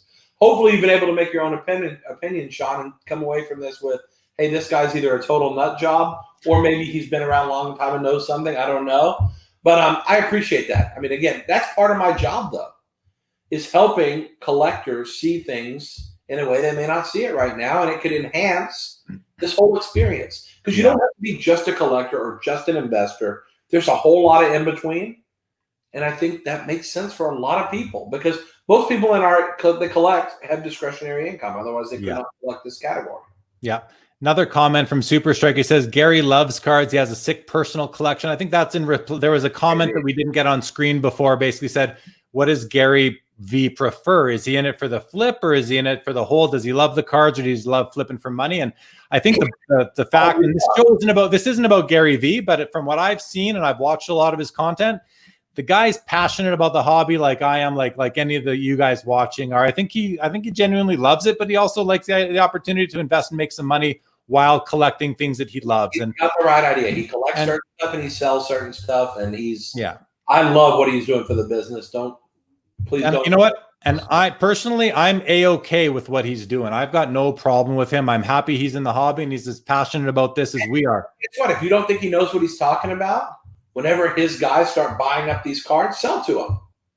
I'm telling you, if you have Rodman rookies, shove them down their throat, right? And Rodman's my friend. Shove them down their throat right now. If you don't agree with him or you think he's full of crap, sell the cards. Yeah, for sure. If you think there's something there, and maybe this guy's not a turkey, he knows what he's talking about, and I think he does, then maybe you don't sell the cards. You have to decide. But that's the best way to show him, is sell the cards. Make his guys buy them. Exactly. The Mayor of Canada, Rich Barone, is in the house. Hello, Richie. How you doing? How you doing, buddy? There you go. Here's a question. Jerry Mack says, do you think companies are slowly alienating young collectors by upping the price in boxes set by set? And I mean, I have a pretty strong opinion on that, what I think. And but why don't you take it away there, Brian? I would say a couple things. First off, there's two pieces to this. Number one, I would say the prices are going up on cards. Part of it is the fascination of collectors with game used and autographs. That does have an impact. If we could just print base cards, packs would be 99 cents again, or $1.99. Those days are over. You want more than that. You want content. So that's number one. Number two, I'm not a licensee of the NHL, but I can tell you a lot of the price of that box you're paying for is the NHL license. You can say, I wish Leaf had logos. It'd make them so much better. But if I did, the price would be double, or you would not have half the content in there.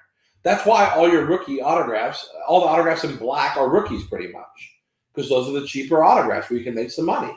That's what it takes to pay these licensing fees. They're not peanuts. Upper Deck pays a lot of money for that. And we prefer to provide value to our customers and not waste it on the logo, because I don't think the logo on the shirt makes up that difference. But yes, that's a piece of why the prices are getting higher and higher. I would say is the leagues, number one. Number two is the players and the cost of autographs and memorabilia. Memorabilia is not easy to get. Hockey sweaters are expensive. Hockey shirts are expensive. Yeah. Now, with that being said, part two is the content. If it's all rookies every time, I think that can also harm young collectors, because they're getting a bunch of guys they don't know, and they haven't been following these guys since they're in the CHL. Probably, maybe they have, but I mean, I think that's a piece of it too. Is I think we're really starting to skim on some of the better veteran players because their autographs cost too much, and we don't do that. That's where we focus. So we just know we have to price that into our products, and we don't pretend to be the brand for kids. Our products are not for kids in hockey. We believe Upper Deck is a licensee. That's what they signed up for. Let them go do that. Yeah, and my take on it is that, there are, in terms of Upper Deck's portfolio of brands, they have brands that are more affordable or cheaper for younger kids. And, money isn't what it was years ago.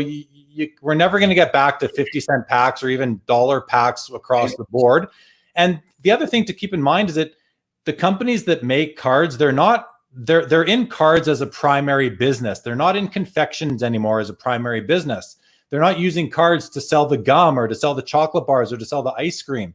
They're selling cards to sell the cards, and they have to pay their employees. They have to pay their occupancy costs. They have to pay all their overhead, all their licensing fees, all their supplies, their vendors, their marketing. It's not their packaging. It's not cheap. And they have to make a profit at the end of the day. Otherwise, there's no cards for anybody ever. Well, I think the price to play has gone up, and it's where it is, and it is what it is. And I think we're lucky that certain companies do still put out products that are more affordable, where you can still go after that 500 or 600 card base set as it was customary in the up until the 80s.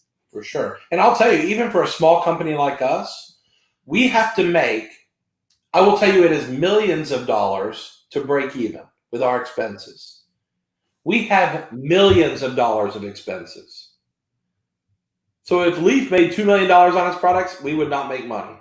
Right. So you understand that the expenses of running these businesses are huge, and we're a little business. Yeah. Never mind Topps or Panini or Upper Deck or whoever. They have an expense structure that blows me out of the water.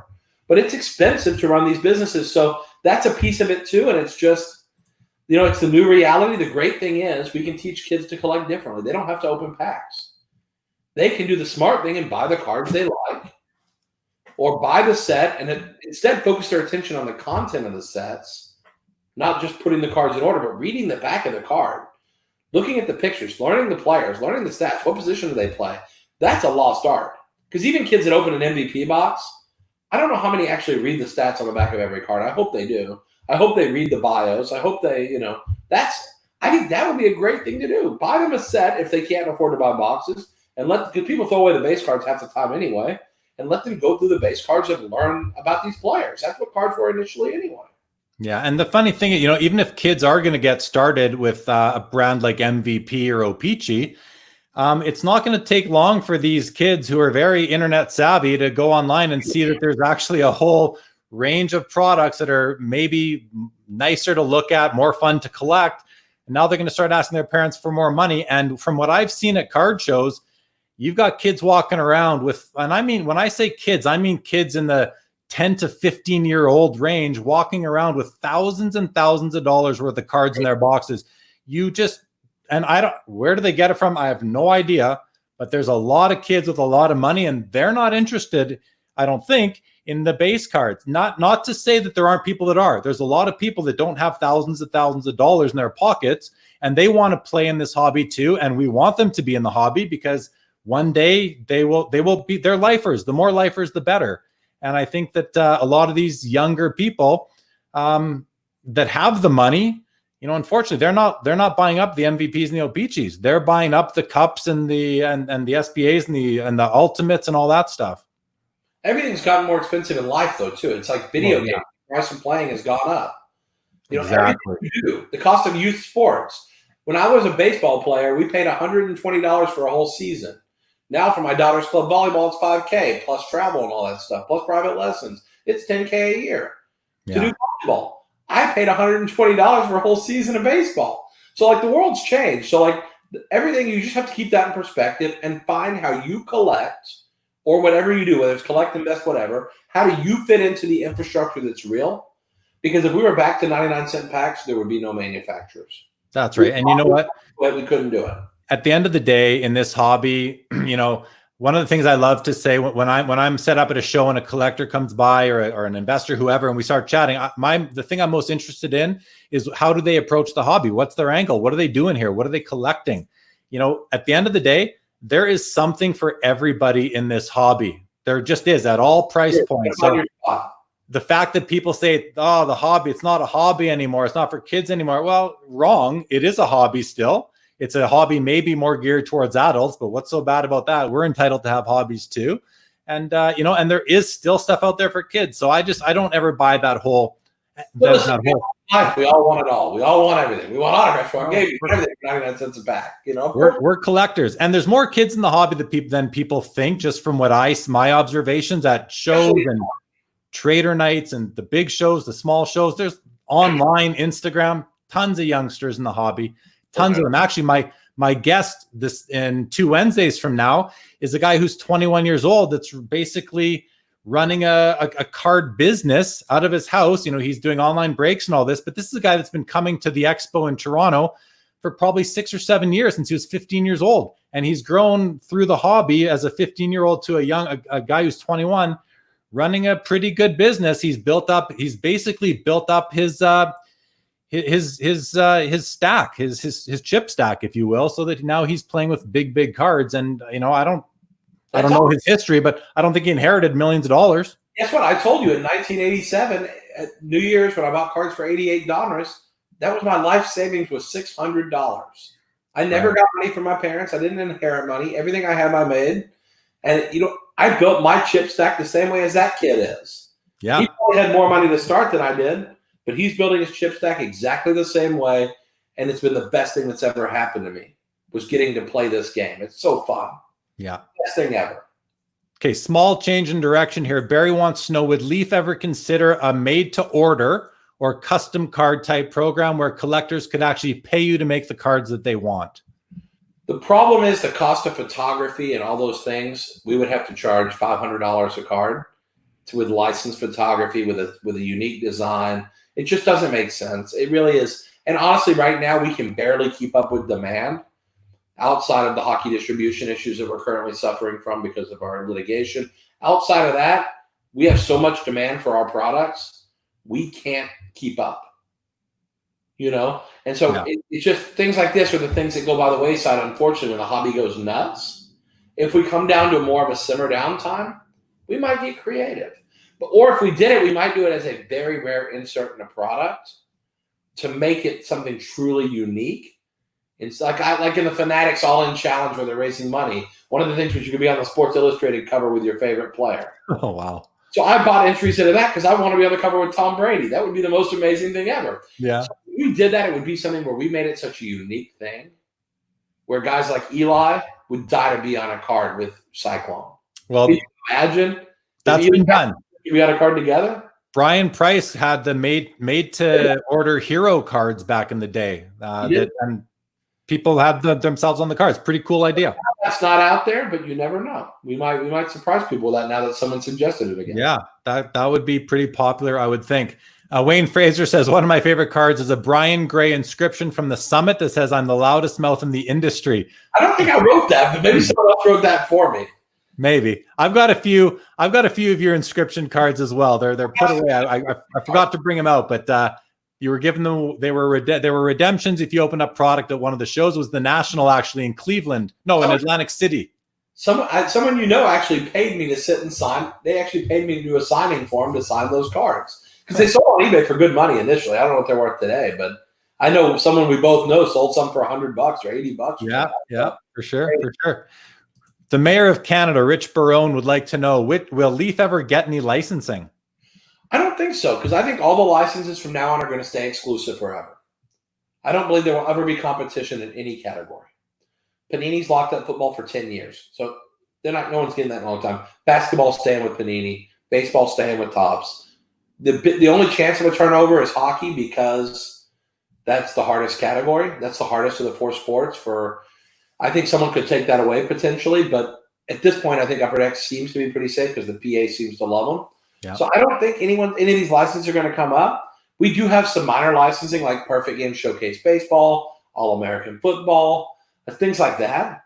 And we had CHL before, but honestly, if we have to sacrifice the value proposition for consumers in exchange for a logo, I'm going to take a pass on that. Yeah. I think I have an advantage being able to show flexibility and provide value in ways that, frankly, Upper Deck or no one else, Panini, some of these guys can't show flexibility the way I can, and I like that flexibility. As a collector and someone who likes to create value, I think I can do better without it. Well, I think part of that flexibility is because when you have a license, you need to get blessings from the licensor for the product that's coming out that's depicting their members or their logos, right? Is that a part of it? Yeah, and you got to print a gazillion cases. Upper Deck 1 hockey will never be scarce. It will only go up if Connor McDavid's in it. Yeah. because they have to make a gazillion cases in a gazillion formats because that's how you pay the NHL. So I don't ever want to be in a game where my hands are tied and they say, Brian, you can't make cards collectible anymore. You got to overprint the hell out of them in order to pay us. Sure. That's not fair. That's not a good value proposition. I'm sorry. And I used to be a consultant for Upper Deck, and I know what these numbers are. They're very high. They're not good numbers. It's a bad deal. Yeah. Well, I'm sure you do. All right. Rod Booth. Good evening, gentlemen. I use that term loosely. Rod, welcome to the show. I love the new profile picture. Very nice. Very nice. Brian, Amit wants to know, do you know any celebrities who collect your products? Yeah, one of the funny ones, and I didn't go and I should have, because I hear these guys are a blast. The band Slipknot. Yeah.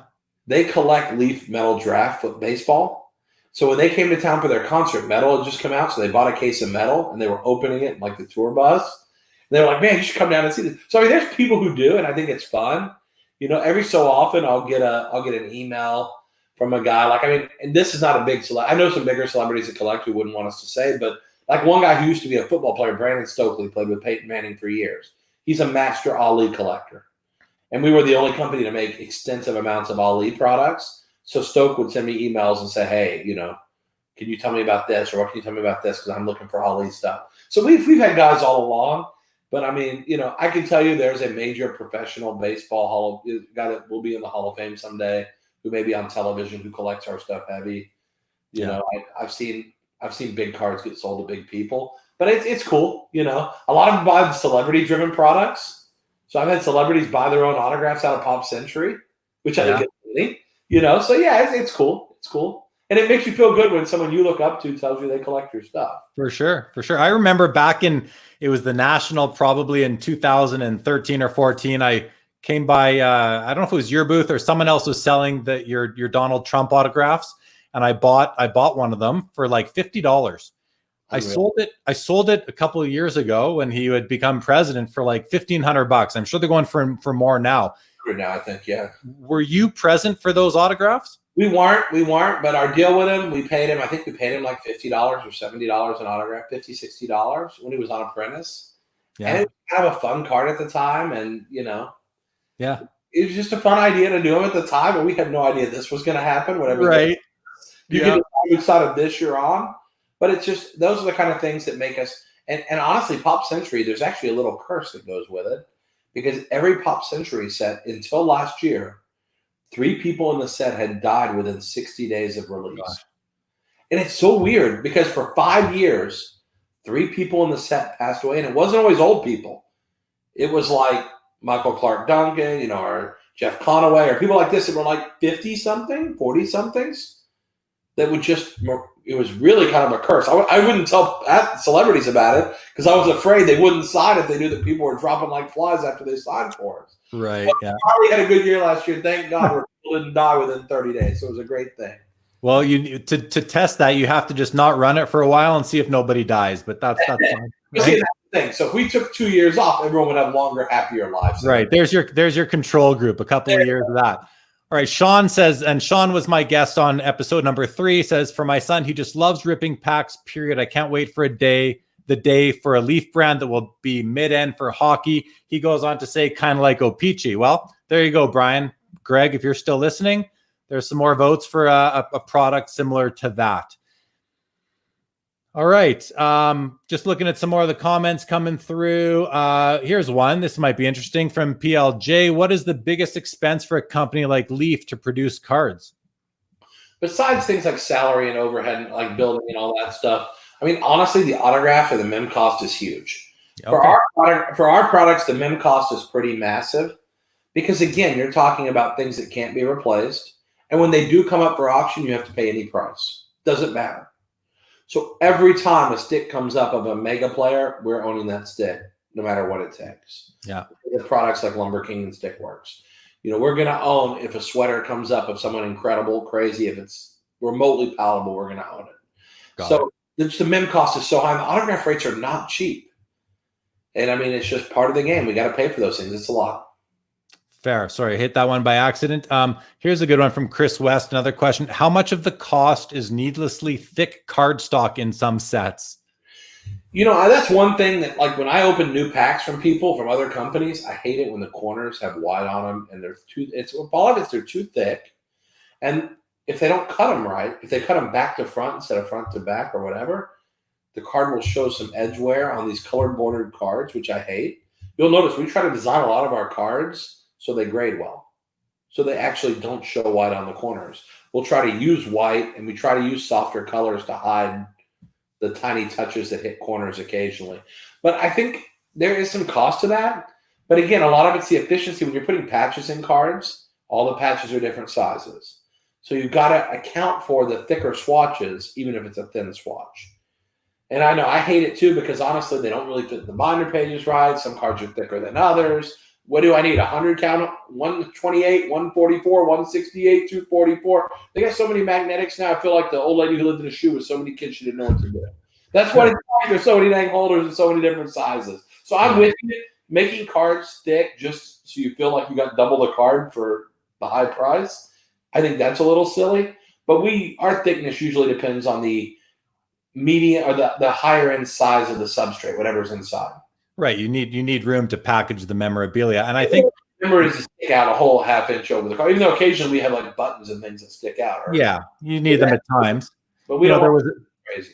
There was a trend, back in the mid 2000s where thick cards were all the rage. And I think that now it's actually turning back. And a lot of it is because of all the people clamoring for the really cool inserts of the 90s. And now people are enjoying inserts again. And inserts are usually, 35-point cards, maybe 55 if they've got acetate and cardboard. So I think we're going to maybe see more cards going back to being thinner. I hope so. Anyway, here's a comment from Rich Barone again. Back to the cost of packs. Okay, so no 99-cent packs. What do you think of $2,000 and up packs, Brian? Do you think there's a market for it? Well, I think in hockey, I think we're the only person in hockey that actually makes a $2,000 pack, like Pearl Hockey. Right. And we make it $2,000, but it's become $2,000. In hockey, we've made the highest end hockey product of all time, which is amazing that we don't have a license, but we made Pearl Hockey is the greatest hockey product of all time that does not rely on a rookie like Connor McDavid or someone like that.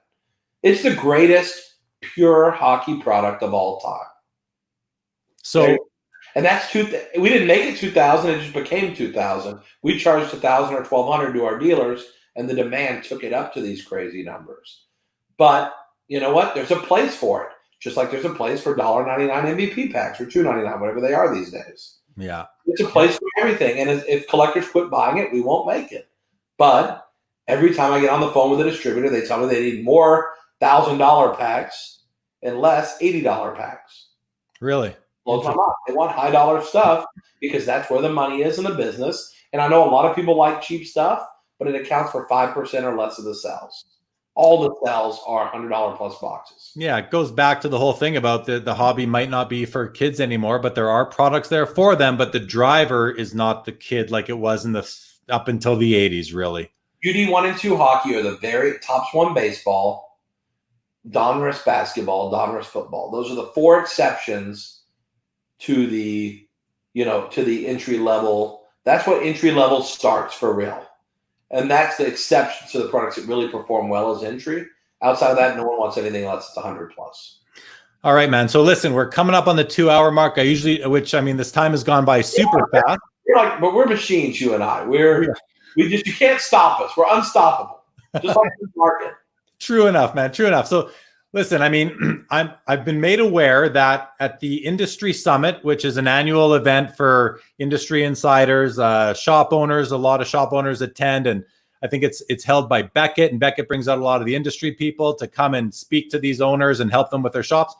For the last couple of years, you've been giving the closing remarks at this event, correct? And you, as you mentioned, they refer to it as Grey's Anatomy, the hobby. So to close out the show tonight, I think it's only on point that you perhaps give us your Grey's Anatomy on where the hobby is, where it's going, and maybe before you get there. So I'm going to backtrack a little bit. What have been the themes of your closing remarks at the Industry Summit over the last couple of years? And then where are you now? 2 years ago, I had similar remarks, which were we are in the beginning of a bull market, the likes of which you've never seen. And at the time, people kind of looked at me like, the card market's never really been on a bull market for a number of years, except in 1990. We've never had a prolonged period of great prosperity. And I called for that. And yes, I'm not Nostradamus. I got lucky and it worked out. I was right one time. Even a broken clock is right twice a day. So we'll see if I keep predicting well. But that was my prediction because I saw the rumblings. I saw people starting to really bring this back into pop culture. Right. Becoming culturally relevant. And that's what has to happen before it can become an investment or mass people come running in. So that was my prediction then. This last year, I gave a more somber speech where I basically said, guys, things are so good, but you've got to prepare. You've got to start thinking about your nest egg. You got to start thinking about changing the way your business works. There's going to be a tsunami, and when it hits, it's going to mow you over if you're not ready. Now, thank God, and I'm a Christian guy, so thank God that COVID was not the tsunami it could have been. Yeah. It may still be. I hope not. I pray every day that we get past this as a country, as countries, that together we get through this stuff. But this could be that tsunami. And I'm still fearful. You never know. But you know what? I think at the end of the day, if you weren't prepared for that and you were a store owner and you didn't break or you didn't have an internet presence, you just got walloped upside the head. Because I've talked to stores in Canada that are closing because for 2 months they haven't been able to open their doors and they can't pay the rent anymore. Yeah. Well, that speech was designed for them. Not to say that we're going to go through this horrible time where things are going to get ugly, but when things are good is when you prepare for the future when it's not as good. You save a little extra money. You diversify your business and create new ways of doing things so that if any part of the business ever softens up, let's say hockey goes on strike, if your whole business is hockey, you're screwed. But if you're doing all the sports and you're doing non-sports, you're doing gaming, you're doing Pogs or Beanie Babies or Webkins or Funko, whatever the fad is for today, yeah, you're diversified and you have a better base to work from if things ever get ugly. So my speech then was, just think about this because you could get knocked off that high horse that we're all riding anytime. And we did kind of get knocked off a little bit. The great news is people whose businesses weren't devastated because their stores are closed and because they have no way of reaching their customers, if they were doing breaks at night, if they had an online presence and selling on websites and all these things, ComC and eBay, and they have a real business still and they're getting to enjoy this. The guys who didn't prep did. So even though, again, I did not plan COVID, even though some people think I'm some horrible guy trying to hold hockey hostage with Igor or something, I'm not that guy, I promise. Hopefully you see that after we talk tonight. I did predict that we had to be careful because something could happen. It did happen. Again, broken clock right twice a day. I wish I wasn't right. I wish nothing had happened. The good news is I think we're going to beat this in time as long as we're all smart and careful. My message for tonight is we're at the beginning of the bull market. It looks like we're at the end. It sort of does. All the time, you look at these prices, you say that is stupid. There's no way. You say that probably too. And you're a guy who believes in this market. And you're skeptical. I've actually got most of these cards that have shot up in value in my personal collection. Sometimes you sometimes get a little skeptical and say, is Emmett really worth $1,000 now? It was $300 6 weeks ago. Well, the thought that goes through my mind is actually, should I sell this now and rebuy it in a year from now when it's lower and, put half that money in my pocket? Like, I got a family, I got mouths to feed. That might be a good strategy, but I'm a collector who thinks about my valuable pieces as investments at the same time. I don't like selling. I don't like selling personal collection pieces. I sell all the time. Hey, Bobby Orr's. You go sell a Bobby Orr, you're not buying it back cheaper, dude. I don't think you're buying that card cheaper ever. What you're going to do is you're going to buy high, sell higher, buy even higher, sell even higher, and then buy at a number that makes you feel sick to your stomach. You have to hold your nose while you're doing it. And then you're going to sell even higher, and then you're going to hold your nose and you're going to panic buying it, but you're going to keep buying and selling. And what you're going to do is every time you buy and sell, the time you don't own a card, you're missing all that in between. Right. Kramer says just buy Apple stock and hold it. Don't trade it. Just buy it and hold it. Yeah. You have to be a genius to buy a company that has $400 billion in cash that's worth only $1 trillion who makes a gazillion.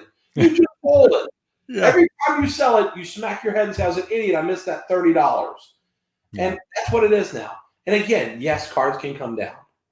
But if Well, you believe in the category, just keep some dry powder. That's what I say. Don't spend every penny available to invest in cards on cards. Keep some dry powder. So if anyone panics, you're the daddy warbucks who's there to clean up their panic. But if you use all your money, you spend everything you own on cards and you're sitting on a portfolio, you have no cash, you don't get to enjoy those opportunities when other people panic. That's and true. they will. They'll panic at some point, and smart guys for years have bought up those assets. So I'm telling people, I believe we're at the beginning of the bull run. COVID's a wild card. We don't know what's going to happen. But in the meantime, I'll tell you what I'm doing. I'm praying for everyone that we make it through this. If we make it through this thing like we're hoping to, the sky's the limit. And if we don't, it'll take a little bit longer. Let's find the vaccine. And, just in terms of the, buy it $10, sell it 15, buy it 20. What about the Michael Jordan rookie card right now? There was a comment earlier that didn't make it into the discussion where the viewer said, sell your Jordans now and buy them back in a year. What are your thoughts on that card specifically? Here's the problem. And I've tried this with the stock market so many times, and I've done okay sometimes and not okay sometimes. The problem is you can't time these things. So if you bought at the Atlantic City National the last time we were there, Jordan rookies and PSA 10 were $30,000. They dropped to 16. Yep. Like in 6 months, they lost half their value because they got hyped up into that show. All 86, 87 had gotten hyped up. So they got up to 30, and then they dropped to 16. I bought 10 Olajuwons at 1,500. They dropped all the way to 700. So I lost half my money if I had sold them. But you know what? Those Olajuwons now are 2,500. Wow. Those Jordans are 80,000. So yes, you might have dodged that bullet of the drop. But if you're that good that you can time the bottom every time, then I have a position at Leaf that I would love to bring you on as long as you can guarantee you'll be right every time. Yeah. I will pay you very handsomely. Because to me, the only way I've been proven to be right consistently is buying cards that people don't see the value in. And then when I start buying them and they see that, they suddenly see the value. Yeah. 90 score traded Emmett, PSA 9, 89 score Sanders, 9's the cheaper version, Rice Marino, Elway, Young, Montana. That kind of stuff. Yeah. So an expo goer, Nick Semino here says Mario Lemieux rookies. And the reason I put that on screen, Brian, is because I remember at the Atlantic City National 2-3 years ago, you and I had a discussion and you were buying up all the Mario Lemieux PSA. I think you said you had like half of the print run. I had 13 of the 26 PSA 10s, and that was one I lost money on. And I did good because I didn't lose the most I could have lost. But they've now bounced back a little bit, haven't they? We bought them for $13,000, and this is a great example of trying to time it. I bought them for 13. I sold them for 10,800 to pre-war, all 13 of them, one shot. Then they dropped to like 7,000, and now they're back to 10 or 11. When you sold them to PWCC, you sold them through them, or you sold them They bought them outright because they said, and they're right, having that many of a card, there should be a premium to having half the population.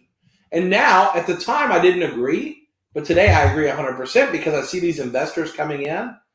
And if they could buy 50, 8,900 Griffey PSA 10s at once, they would pay over market to buy 50 at once. And his statement, like PWCC or not, Brent is correct that we should think of our cards as having power and a position and a strength to having a core concentration. There's a value to being able to buy a bunch at once. And I learned from that. And there's a lot of things I've learned, not because I see a lot of their publicity and things that are bad, but even someone who you may not agree with their ethics, they can say things that are right. And that was right. There's strength and power of a position.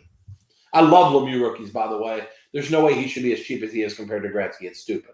I agree 100%. I think it's probably one of the best, but especially in PSA 9. I mean, you can get a PSA 9 for just under $1,000 US right now. I think it's an absolute steal. Yeah, I've been buying O-Pee-Chee. I've been buying lately. I quit buying them recently because they went up too much. I was buying O-Pee-Chee 8s for $250, $300. That's cheap. Now I think 400. I think the train's left the station. I'm out on that one. I'd be a seller, probably just because 8s are not, they're okay. I'd probably sell them here. I wouldn't buy anymore for sure. I'd wait.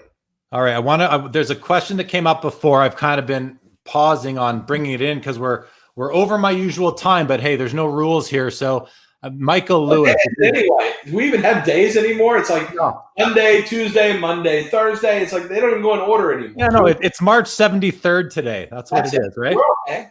I'm not asleep yet. All right, so here's a question, Michael Lewis. This is a good one for you, Brian. If you have $5,000 to invest, do you choose a mix of old guys like Griffey and Frank Thomas, or new guys like Tatis, Hura, Eloy, etc.? What's a smarter investment in your opinion? I mean, here's the thing. You have to know what your risk tolerance is. The negative about all those guys you named at the end, the Eloy, Tatis, Herrera, Eloy hasn't really popped like the other guys. Eloy's you can buy 9.5s for 300, 3.25. That's still reasonable compared to Tatis, who's 700, Vlad, who's 800, Juan Soto's 1,200, Acuna's 1,600. Like, if your risk tolerance is humongous and you can handle a beating, because you can get beaten on those. You don't believe me? There's a lot of guys who bought guys that are worth nothing now for huge prices. So you can get your butt kicked. So if you're ready for a lot of volatility, the new guys aren't bad. To me, these guys that were the guys of our generation, and again, I'm giving you the laundry list. Look at my Twitter. You'll see the names. Marino, Montana, Elway, Rice, Young, Barry Sanders, Troy Aikman, Emmitt Smith. Then if you want to go a little farther, Peyton Manning, Aaron Rodgers, Tom Brady. Even Tom Brady, the lower end ones I still like, even at these crazy prices. What about Drew Brees? Brees is good. Brees is good. Yeah, I don't like the cards that are good buys because they're not – the cards of his that are hard are really hard, and they're good already. They're really expensive. What's your favorite hockey card right now besides, say, Mario Lemieux, just because we already talked about it? I have a lot of Connor McDavid Young Guns, and I think that card is still a card that is too cheap. I do think it's too cheap. There are a gazillion printed. A gazillion. A veritable gazillion. How many? How many do you think? More than you think. Put a number on it. Give me a number. Give me a number. We want a number. You pick a number, I'll say more. I don't care what you say. 25,000. Oh, my God. Are you nuts? There are 25,000 in tens. More than that in tens alone. I will bet you, and again, I have no knowledge, so I'm only guessing. If they made one Connor McDavid, they made $500,000.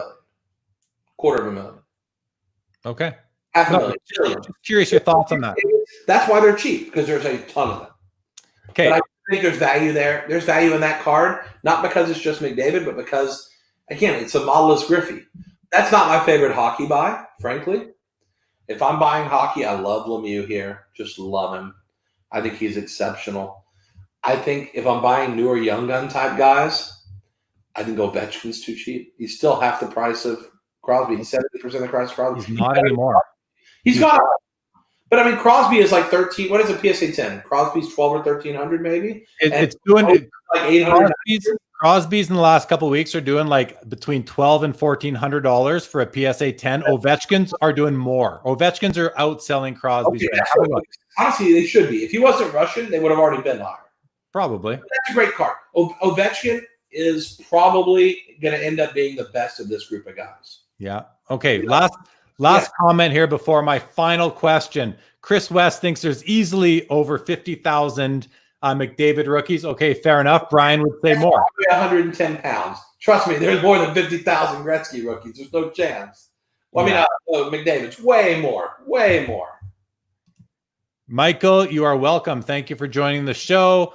Rod agrees. Ovechkin is outselling Crosby. No doubt about it. OVBGS95 says Nick is worth more than Crosby. Right now they are. Those have gone nose for nose over the years. They're at any given time they're one's outpacing the other.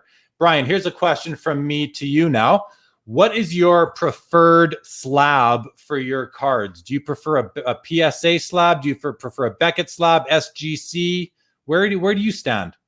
A lot of the stuff I'm speculating in is PSA. I will say that their grading has gotten looser recently. I can show you some cards that I'm buying that are in PSA 10 holders that would be BGS 8.5s or 9s. It's centering is where PSA is dropping the ball, I think, a little bit right now. That makes me the tiniest bit nervous because I think the pops on some of these cards, like look at Zion's, the centering, they're not doing those right. Luka Doncic prisms, they're not judging the centering right on those cards. They're getting it wrong. So to me, I think the value lies in BGS. I think the market's starting to bring those up BGS cards are starting to pick up some ground. Yeah. I don't think they're going to be comp because of the registry and things like that. I mean, there's things PSA have that Beckett doesn't. Yeah, for sure. I personally am finding better investment value in BGS only because the pricing right now doesn't reflect what I think the long-term value will be. But the parabolic moves are favoring PSA right now. And do you think SGC I'm not falling for? That is one where, again, if you found out that Wendy's and Burger King and McDonald's, all of them ran out of beef. The only place you could get a hamburger was Crystal's. But they make horrible hamburgers. But you want a hamburger, you'll have a horrible hamburger. It doesn't make the hamburger better because they can at least serve you. But don't you recognize, though, that SGC has been around as long as PSA? And in pre-war, I think they are pretty good. Yeah. I'd pick PSA over them in pre-war, but I would take them over Beckett in pre-war. When you're coming to Zions, if you send a Zion Prism that's nice to SGC, I don't get it. You get your card back fast, you'll get half the price. And honestly, they're not new card. I don't like the label. I don't like the pristine because putting a 10 on a mint and on a pristine and just a little gold bar above it being the difference, that's stupid. So for a card to command 3 times the price, you would think the label would tell you it commands 3 times the price. I just think they're turning orders around faster right now, and people like that. So if you want cards slabbed in your collection, super. Let them slab them because they'll turn them around in 3 weeks now. While Beckett and PSA are bombarded. But guess what? There's a reason why there's no line in the SGC drive-thru. And PSA and Beckett look like Chick-fil-A, and the line's around the building 3 times. That's because the food there is good at Beckett and PSA. Sure. And at SGC, it's just cheap, and there's no wait in the drive-thru. Okay, so I'll buy some SGC for my products, but I don't go crazy only because, I'm not biting on that. And they're doing a great job of promoting and hyping right now. I'm just not buying into it. They will not be in my investment portfolio for any reason.